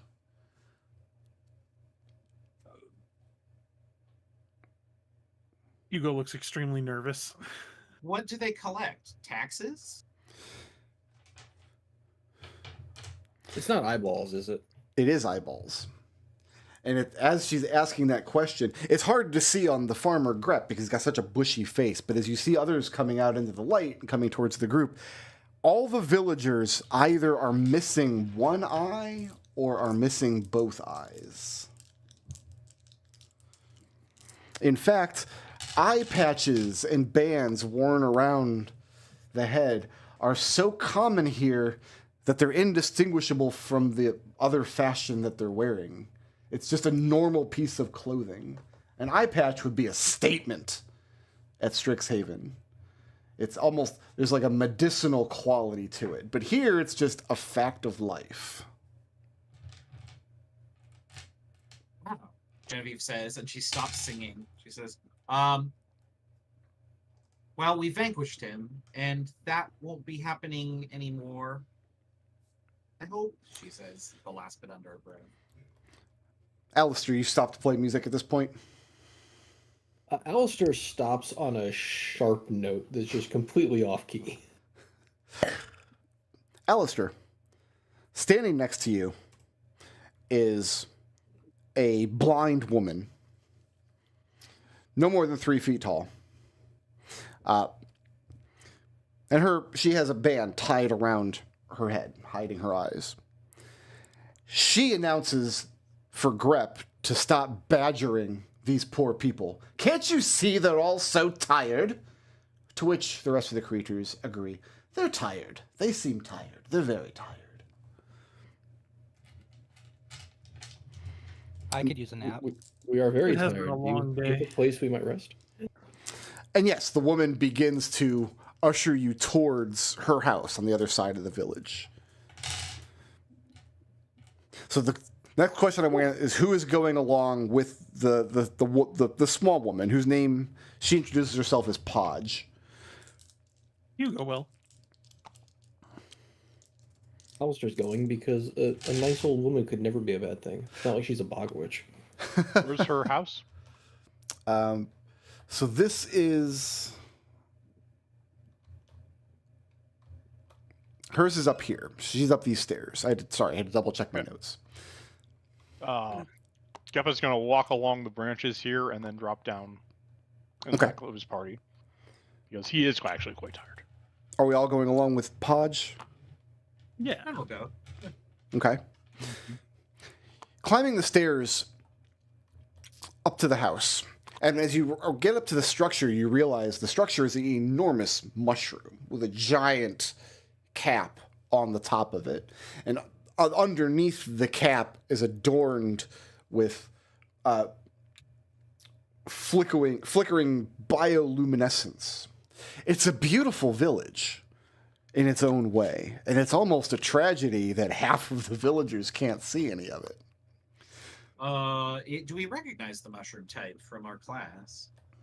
Yes, actually. You all passed that class. This is a kind of mushroom that is known about but is extinct. Mushrooms of this size don't grow anywhere as far as anybody knows.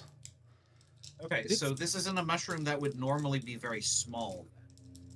No, mushrooms of this size were very, very prominent in eons past, especially deep underground, but none have been spotted in probably centuries. They're mythological. Sorry.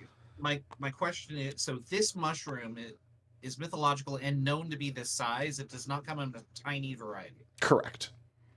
Okay, so we have not shrunk, is the conclusion I'm getting to. No.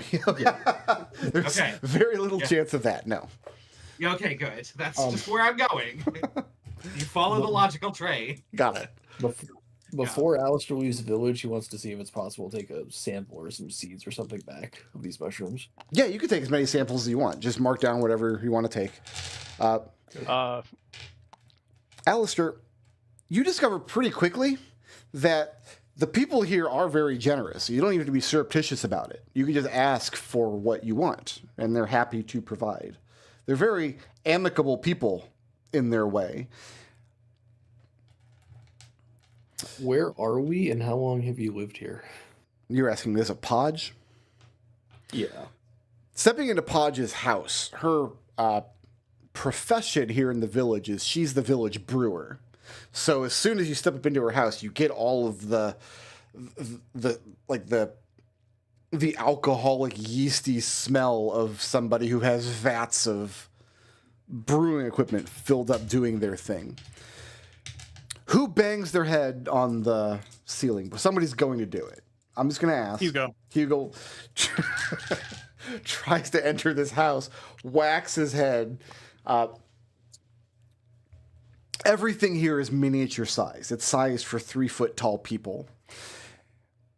Oh, okay. Well, then maybe Jen does too. She's like 5'2", so she never ducks under anything. Yeah. Once you get into the house, the chairs are usable and there's plenty of them, and there's plenty of food, and she immediately gets hot tea poured out in front of you. Geppa walks to the front of the group to ask a question, and as soon as he opens his mouth, his clothing disappears. Because it's been 2 hours. Yeah. Yeah, okay. That happens. Are you just buck naked now? He looks down for a second, looks up, and continues with his question. So, how long has that thing been? Yes, I mean, I'd have like some equipment, right? Like I'd have my staff and probably a sling to carry it. Podge isn't going to react because she's blind. She doesn't know that this has happened. Like, I don't think. Let me look at my equipment. I'd have a shield. You have Yeah, whatever the only thing I'd equipment have you on me is had, but a staff and a shield. Genevieve's gonna look at Geppa, and then she's gonna look at Alister, and she's just gonna crack up laughing. And that's it. That's my contribution to this thing. good. How often do you have to give the thing eyes? They pay. Rock comes down to collect once every time the moon turns. Once a month. Where do you get eyes if you don't have them? Almost annually. Okay. Well, Wait, you don't take your guests' eyes, do you? Well, we don't receive many guests, but no, of course not. I don't suppose if you all don't work for Rock, then you don't have any sort of compact with the All-Mother. how long has this No. been happening? Genevieve kind of says aghast. Oh, it's always happened. What are you going I'm to gonna exchange? sit down at the table and But get some logically, tea and there's eat. she counts the number of people she's seen today Mhm. and multiplies it by 2 and goes, "There's only so many eyes." Oh, well, not all of us live here in the village. There Oh, are... Okay. What Wait, does that's the even All-Mother give worse. you? She realizes. What was Alistair's comment? What does the All-Mother give you in exchange for these eyes? Oh, protection. She needs them for her magic. And so now let's just say hypothetically that the All-Mother's minion will no longer be coming about to collect said eyes. She thinks about it for a moment as she's, setting out trays of muffins and half a wheel of cheese onto the table. She's going to fatten all of you up. Right. Is there an oven nearby that we can fit in? Well, There's- as asking the real questions. Definitely, there's that's- definitely a stone oven in, like a wood-burning stone oven in the house for warmth and for cooking, but it's not big enough for any of you to fit in, no. Okay, I'm just going down the list of my fairy tales here that Yeah. could be happening. So just No, Genevieve says, Well, to answer Alistair's question first, okay. what would probably happen is the All-Mother will appoint a new collector. She doesn't imagine would it'll happen? stop anything at all. What would happen if the All-Mother stopped protecting you? Oh, the mushrooms would wither and die. The waters would stop flowing. And then the sky would fall in. Oh, that's not good. No, not good at That's not all. good for us. That's not good for us either, Genevieve says to Alister. Yeah. Are you happy paying in eyeballs? Who isn't eating? We'll answer that question, but first I want to know who is not eating the food. Alister is not eating. Hugo Okay. is not. I Okay. bet Tempest wouldn't, but Genevieve would. Tempest is not even, like, she's probably just standing outside Yeah, of there the you go. house, peering in the door. She refuses to answer any more questions until you all eat something. I mean, You're I was all- already eating. Geppa's scarfing it down. You're all thin as nails. Is there a way I'm- of fake eating? Fake eating? I'm just staying your alley. I'll let you make a Would I be- deception check to pretend to eat. Okay, or alternatively, if I could use minor illusion to like make a fake piece of food that I pick up and eat. She can't see. Yeah, she's blind. Yeah, make a deception check.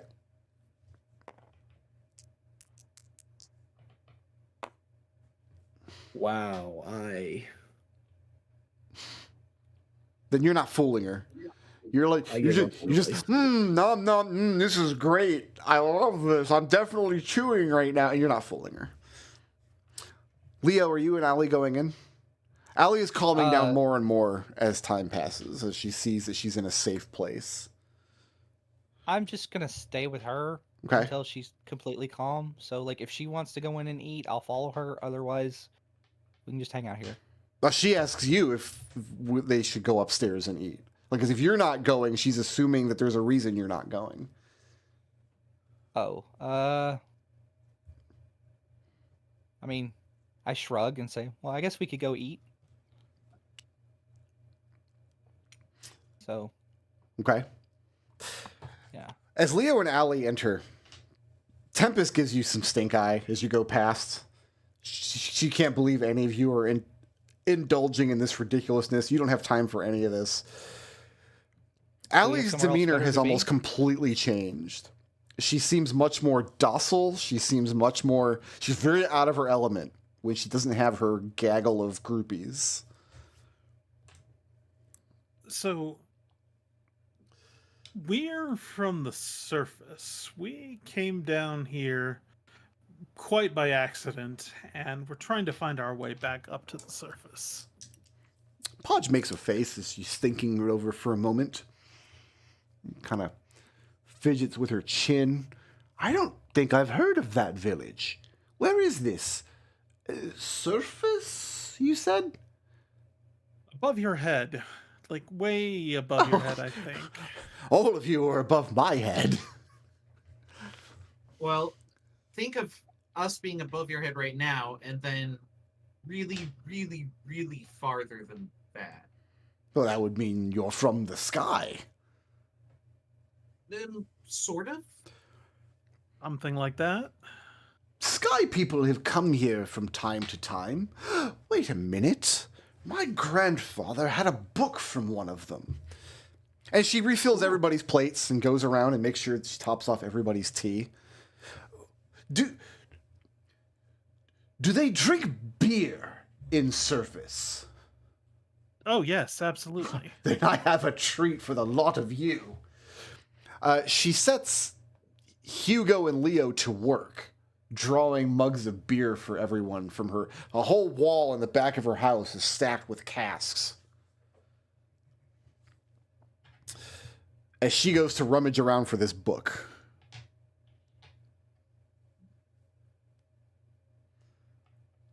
Yeah, Hugo will do that. Okay? You pull this extremely dark, heady beer. Yeah, Hugo will sniff the first mug after he draws that, just to get in it. Just if I'm smelling like hops and barley, etc. Oh yeah, or something completely different. This beer is a meal. Is that chocolate? Genevieve says, and she takes a no. So the beer, you almost have to chew it. It's strong and it's thick and it's got like the head of this beer is like a beard. Put it that way. That's not very appetizing, but I do get the idea.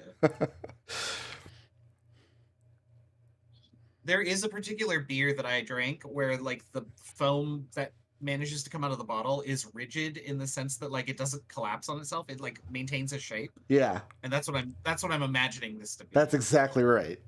Yeah.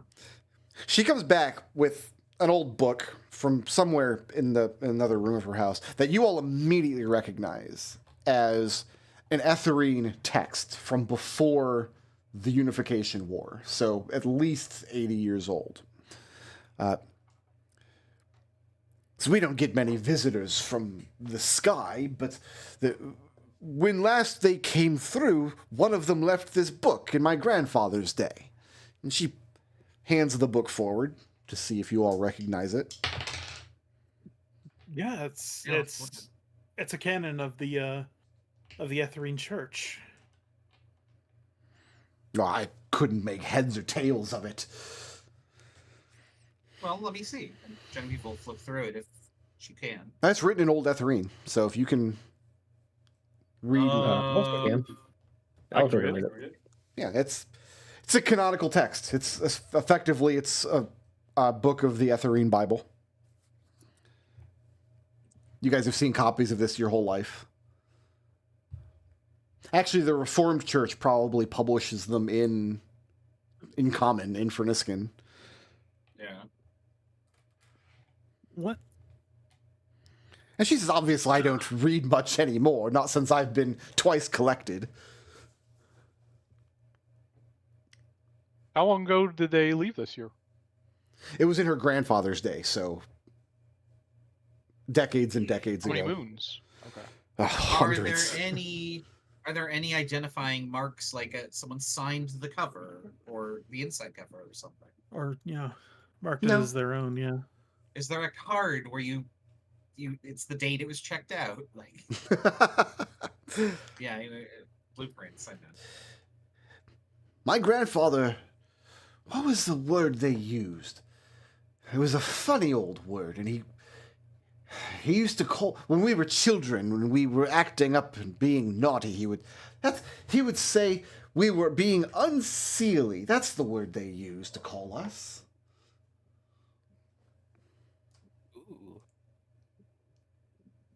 Oh, well, good news. That's not such a bad thing anymore. I don't think you'd be considered unseelie.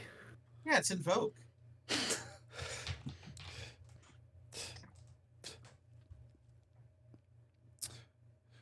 So, you might want to make some notes on this village. We're not going to do it this session, but next session we're going to do some village work as you guys get rested and you can go exploring.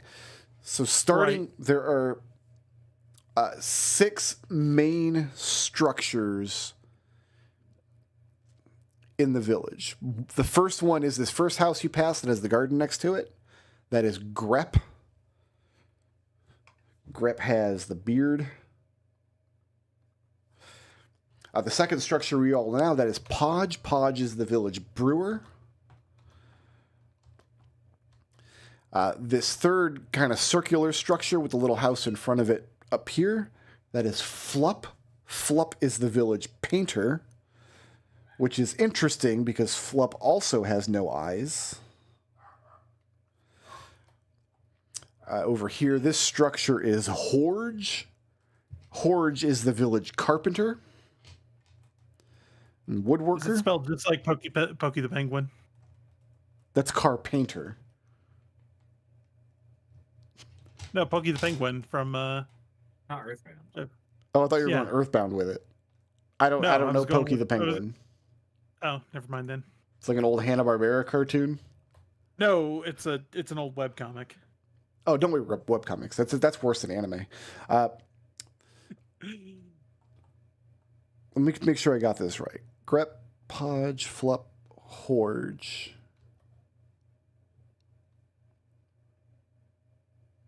Oh, okay, yeah. This last building here, this last structure, the mayor and lore master of the village. His name is Walk Walk. And Walk That's Walk a name. also has no eye. So every villager, everybody who lives here in the village, there's a couple other outlying structures kind of out beyond the edges of the map. So figure maybe 25 or 30 villagers or so in total. And without exception, they're all either missing one eye or they're missing both eyes. Sorry, can you tell me what Grep does again? That's the only one I didn't write. Grep is the farmer. He's got the big That's garden, right. growing mushrooms and vegetables and things. God, thank you. There's a farmer, a brewer, a painter, a carpenter, and the lore master / mayor, Walk Walk. And then the rest of the village, they're kind of like Smurfs in a way. They each have their one they're specialty. The garden gnomes. And painter gnomes.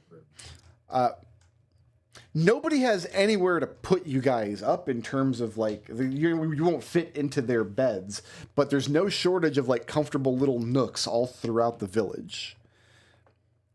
So why don't you go can ahead? sleep outside, I assume, right? Oh yeah, easily. Yeah, just a tree. If you go ahead if you want to take the benefits of a long rest, provided you don't want to do anything else in the village after your meal.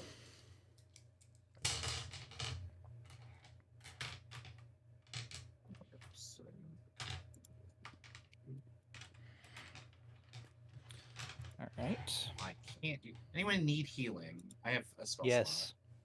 I have 13 hit points. I blasted hold some on, people you- with a force bolt. I should hope a lot of you need probably healing. I mean, I'm really beaten up.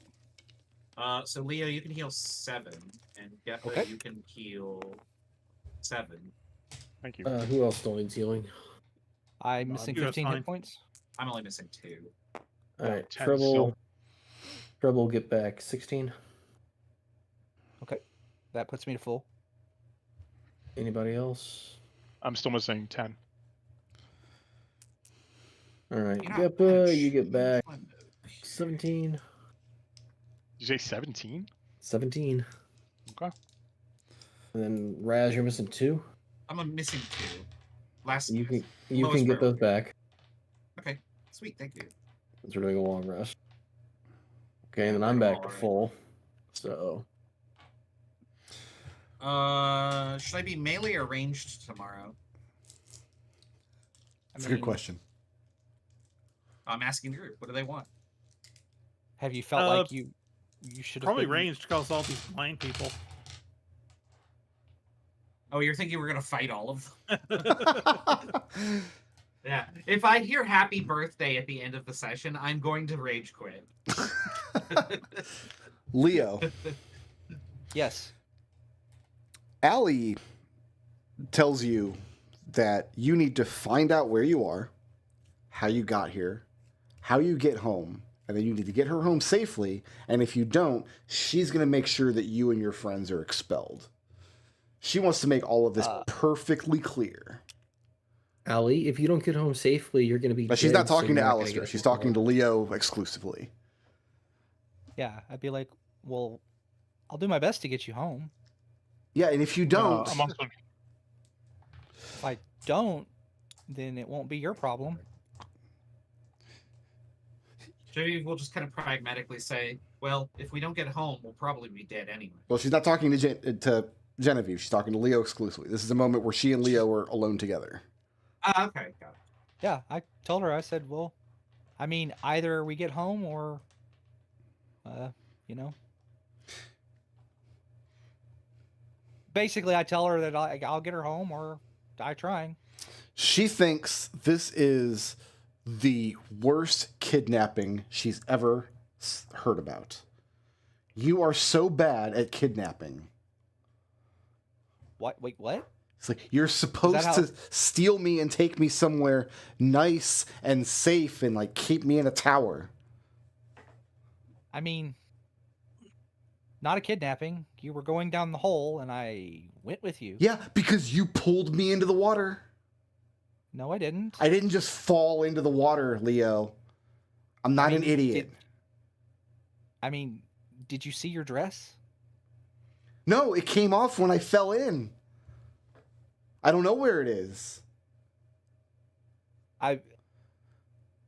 When we get home, Leo, I'm going to tell Leo everybody blinks. this was just a ploy for you to get me out of my dress. And then what will people think? Leo sighs and says, and I just pat her on the shoulder and say, bless your heart. And I turn around and walk away. Okay. Is anybody else doing anything before you guys retire for the night? I am trading out resist sports ball from my prepared spell list for Sure. Goodberry. Okay. I should probably change this. There were no ill effects from eating the delicious food or drinking of the incredibly hearty beer, by the way. That all is on the up and up. Pod just wants to make sure that everybody's well fed. That's very kind of her. Let's try this. The other various villagers will go out of their way to make sure that all you biglings have somewhere comfortable to lay down your head. There's no shortage of pillows and quilts to go around.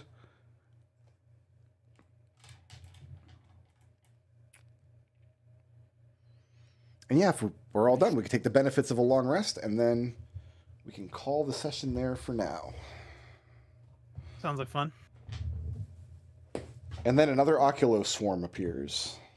No! Oh. Brickroad wants some eyeballs. He's hungry for eyeballs. It's actually a really easy monster to deal with because it can't attack you other than It's got the confusing gaze, which I turned into a lair action instead. And then it can try to pull your eye. And if you pass the save or you keep your eyes closed, it can't do anything to you. It doesn't even have an attack roll. It's just a saving throw. Yeah. I forget. I might have given it an attack roll when I used it in Flumph of the Wild. I don't think so, though, because the only person I hit was Nodal's monk, who was a monk with shield. So hitting that character was almost impossible with a tear roll. Very true. You had to target that monk with a saving throw.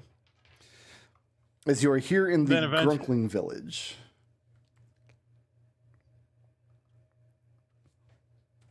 We're missing class if we're... I think it's okay. I get the feeling that Prismari would be like, if we gave him a report on what we did, he'd be like, yes, excused. So what are Horge and Wakwak's duties? Horge is the town carpenter and woodworker. Wakwak is their mayor and lore master. Pudge, Flup, and Wakwak, so the brewer, the painter, and the lore master are all completely blind. They're missing both eyes. And I see now that there should be a butcher, a baker, and a candlestick maker. As long as you get what your mistake, right? I want Alister to make me a charisma arcana check.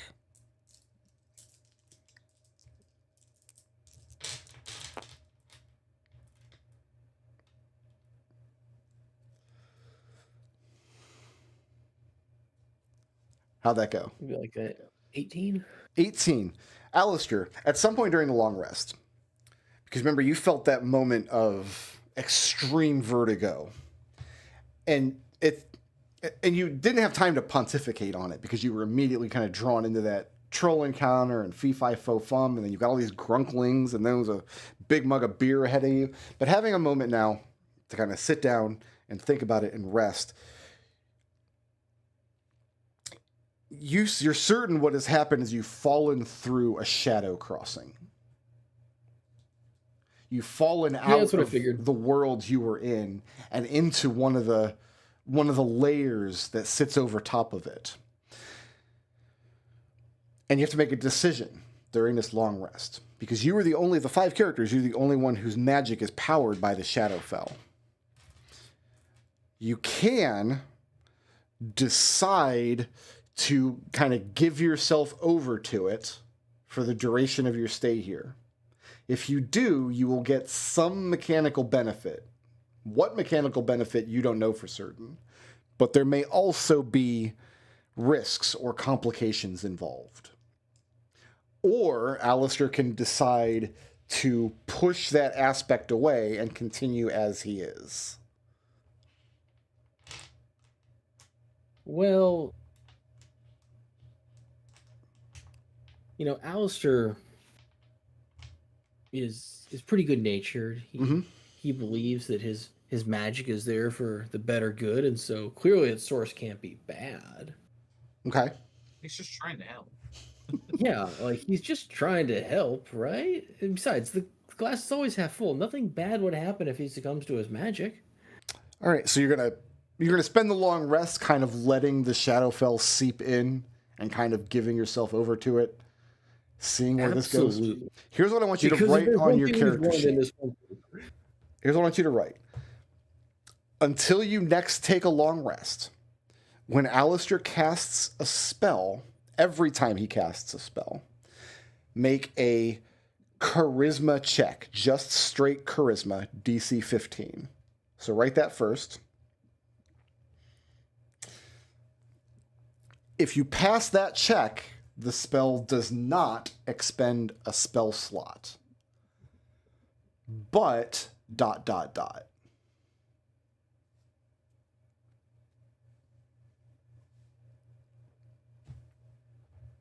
Got all that? But ... Now, is the but ... if you pass or if you fail? If you pass that charisma check, the spell does not expend a spell slot, okay. but ... Yeah. Something happens that I don't know about. Cool. You gain the eye, you gain the attention of the spend someone highly entropic beings. Highly entropic beings. So I did start developing this adventure before I became obsessed with Caves of Cud. The highly entropic beings is such a good name. But while I was playing Caves of Cud, I did decide that the troll needed 4 arms. How many mutation points did you use to build that character? Who wants some experience? I do. Experience is going to be easy this week. 'Cause there was only 2. They were both fairly high-level creatures, though. I'm not going to count Allie as a combatant. She's not going to siphon your experience away. So for the troll, who was actually a reskinned hobgoblin devastator, like one of the hobgoblin war chiefs that I don't know why it has like a force bolt, but it does. Magic. So you fought that one troll and one Oculo swarm. Everyone is taking 366 experience points. 366. What session number are we on? This is session 13, I believe. 14. Is it 14? Oh, my numbering's wrong on my YouTube channel then. Yeah. Raz, don't tell me that. You've already ruined my life once this week. I'm on a roll. I got to keep my momentum. Got to keep it going. Oh, no, hold on. I got to 366, you said? Yeah, 366. Okay. 1, 2, 3, 4, 5, 6, 7, 8, 9, 10, 11, 12, 13. Oh, okay, we are in 14. And I did label it 14. I numbered it correctly and then referenced it wrong. Okay. No heart attack necessary. I've gaslit myself. Why don't I step away for just 2 minutes while I refresh my drink and you guys can think about some blips. And then we'll come back and award some blips. And then everybody can decide whether or not you want to abandon Allie in the Shadowfell. Hooray.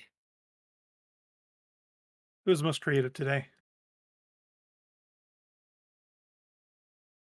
I'll take that for shoving Allie in the water to get us here in this situation. I actually put you down for badass, but like it could be all of them. Like Alister knocking Allie into the pool, you could put it literally anywhere. I just want to pour from knocking her in the pool. Alister using his mean girl abilities for good. Yeah, where do you want to put that? Creative? Yeah. Okay. Let's see. I'm gonna petition for further the party's goals with my 5-foot torch, which was surprisingly useful. Yes. And I could not believe that it was so useful. And now I'm just gonna do it forever.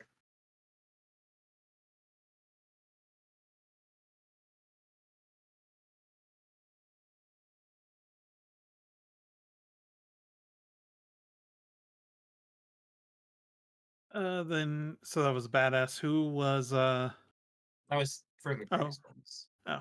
Yeah, who's a badass? Hugo, who didn't get his eyeball stolen? I was gonna pitch Leo for standing up to Allie. Yeah, that's also true. I mean, I guess that's fine.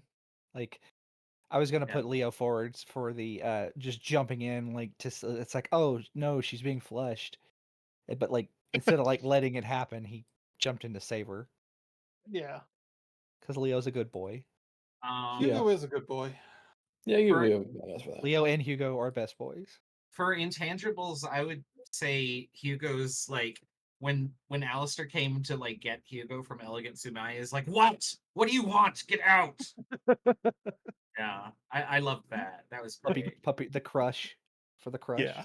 Hugo He's got a crush and it's crushing him. Rather aggressive.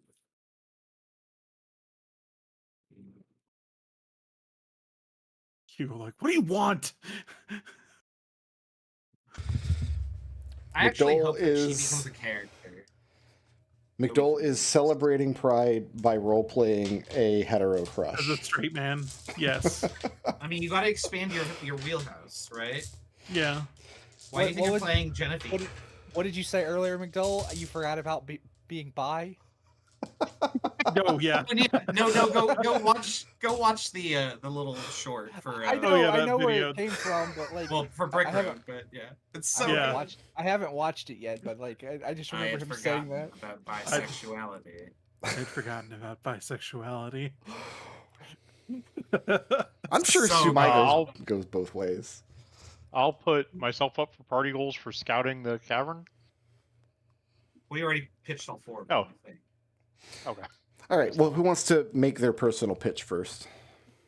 I can go. I can go. I heard everybody at once, but I heard Treble loudest. So go to Leo first.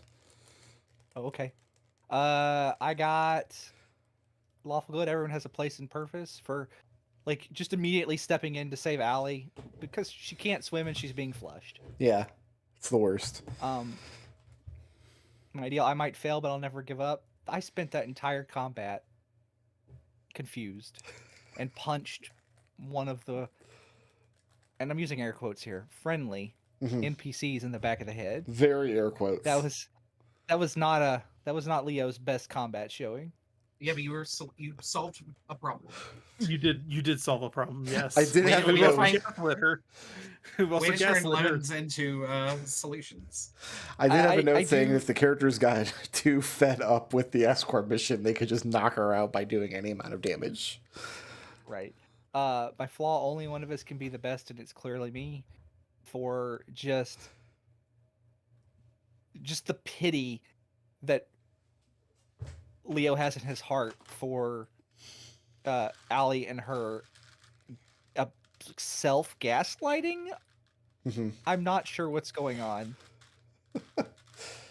Nobody's sure what's going on with Allie. Just bless her heart. Yeah. Hugo, what do you have for me? I have my alignment, neutral good, just be excellent to your fellow man for accepting beer and food from the very strange people sight unseen. It's good beer, too. The problem is when you get back home, you won't be able to find it again. Yeah, that really sucks. Can I write down the recipe? I've got my ideal, the peace hard one must be preserved for taking charge when Tempest was being grumpy at Geppa running off. Yeah, she's always grumpy, though, so... Yeah, but it's like, no, we've grown as people in the last year. Tempest, I don't want you to be snotty about it. And then I've got my flaw, and the biggest marker for Nisco for expecting to be turned away from Elegance Demai and being very terrified when he got let in. Also, dogs. Okay. What does Genevieve have for me? Alignment, chaotic good. Everything has an explanation. I bet I can figure it out. For investigating the eye stalks for sentience. Okay. Kind of gross, but yeah, you did do that. Ideal, what would Eugenia Veritas do? For awkwardly sing-songing to the gnomes that they slew the creature harassing them. Okay. And then flaw, this wasn't what was supposed to be on the exam. For threatening Alister to behave while Tempest is in the party. Geppa, do you want some blips? Yeah, I've got my ideal. When I set my sights on something, nothing can stop me. For diving into the pool headfirst without a second's thought. Sure. I saw the whirlpool. Got my alignment. Why shouldn't I do what I want when I can? Chaotic neutral for scouting head despite Tempest's objections. Okay. I've got my flaw. When I'm bored, watch out, and I'm easily bored for literally wandering through Hugo's discussion with the gnomes and climbing the tree. All right. And I've got my bane for my clothing not being in my locker after the... So I didn't have to actually score that for you. You knew exactly what had happened there. But this time I didn't have the note from Helen. Well, it'll be there. My clothing will be sitting in a file in our room when we get back with the note. Oh, yeah. You open the locker. That's how that works. Hard Ellen. Yes. And Alister, what do you have for me? Chaotic good. A good deed is some reward for letting Hugo know that Leo fell into the pool. Okay. Ideal, the glass is always half full. I'm going with Podge because there's no way she could be a Bogwitch. She's more like a blind... I think gnome is a good word. You guys have been using the term gnome. I think we can keep going with that. Yeah, it seems like They're grunklings. They're not gnomes. But I don't know the difference between a grunkling and a gnome, so... In Flaw, I just wanted to help. That would be shoving Allie into the pool so that she'd leave Leo alone. Oh, she's blaming Leo for that and will forever. My question to you is, was Allie supposed to come into the pool with us? I actually also had that question. It seems it's designed around her. Brickroad did say that, yes, he's got notes specifically for the NPC. So Yeah, yes, she was meant to come down here with us. I didn't have a specific means for starting the encounter that would drain the pool out. It just kismet happened and it all came together. Yeah, we really did set up all the pins right in a row for you. So yeah. This is what happens when somebody makes a stupid joke at the table and then it just becomes canon, and now we have to just all live with the effects. Who had the most creative solution to a problem this session? We said Alister knocking Allie into the pool solved all of your problems. And who did the most to further the party's goals? We said Genevieve's tiny 5-foot torch was stupid useful. Yeah, actually, that came in clutch for. I cannot believe how useful that was. I'm just going to keep doing that. A light in a 5-foot radius, that's not nothing. It's not nothing. Yeah, it's free. Next level, that is going to be super good when I'm around. Yeah, Alexander made really good use of that back in that detective campaign. Who was the badass? That was Léopold for not taking any of Allie's shit. Yeah. And you know what? Good for him. Yeah. It makes him a badass. And who was intangible? Hugo reacting rather aggressively to being interrupted with elegant sumai. Okay. Alister came in and was like, "Yeah, we gotta go. What do you want?" All right. So I have everybody. Literally the only time Hugo loses the school. Blips are currently worth 126 because we're level 4. Hugo and Léopold, you're both rolling over 4 blips. Geppa, Genevieve, and Alister earned 4 blips, so that brings them back up to 6 for next session. Yeah, totally keep. All right. 126, you said? 126, yes. Oh wait, I might be. I might have a reason to. Well, remember, you can't level right now because you can't take a downtime action. Right. So if you go over the threshold, you're not leveling up until you get back to school anyway. I'm 1,200 experience. You're locked into level 4 for the duration of this adventure. Okay. Just know, Brickroad, that if I cashed in the 6 blips I have right now, I would have enough experience to level. You can, if you want. If you want to do that, then you're coming into the next session with no blips. And no level. Yeah. And no level. And no level yet. Yeah. No, if I cash in all 6 of mine, that's not enough for me to get there. No, I can't get there. Well, you'll gain experience in the remainder of the adventure as well. This is not going to be a devoid event adventure. So yeah, we come back next week. 1,000 XP. We will explore the Grunkling village, find out about this Allmother, and then see if there's a way for you all to return home. Nope. Spoiler, we can't go home. It's a Shadowfell campaign. Welcome to the Shadowfell campaign. It's Ravenflumph Light because I refuse to do any more Ravenflumph. You didn't do any away from Flumph. You still need your dosage. I'm aware. I don't want to. I'll see you guys next week.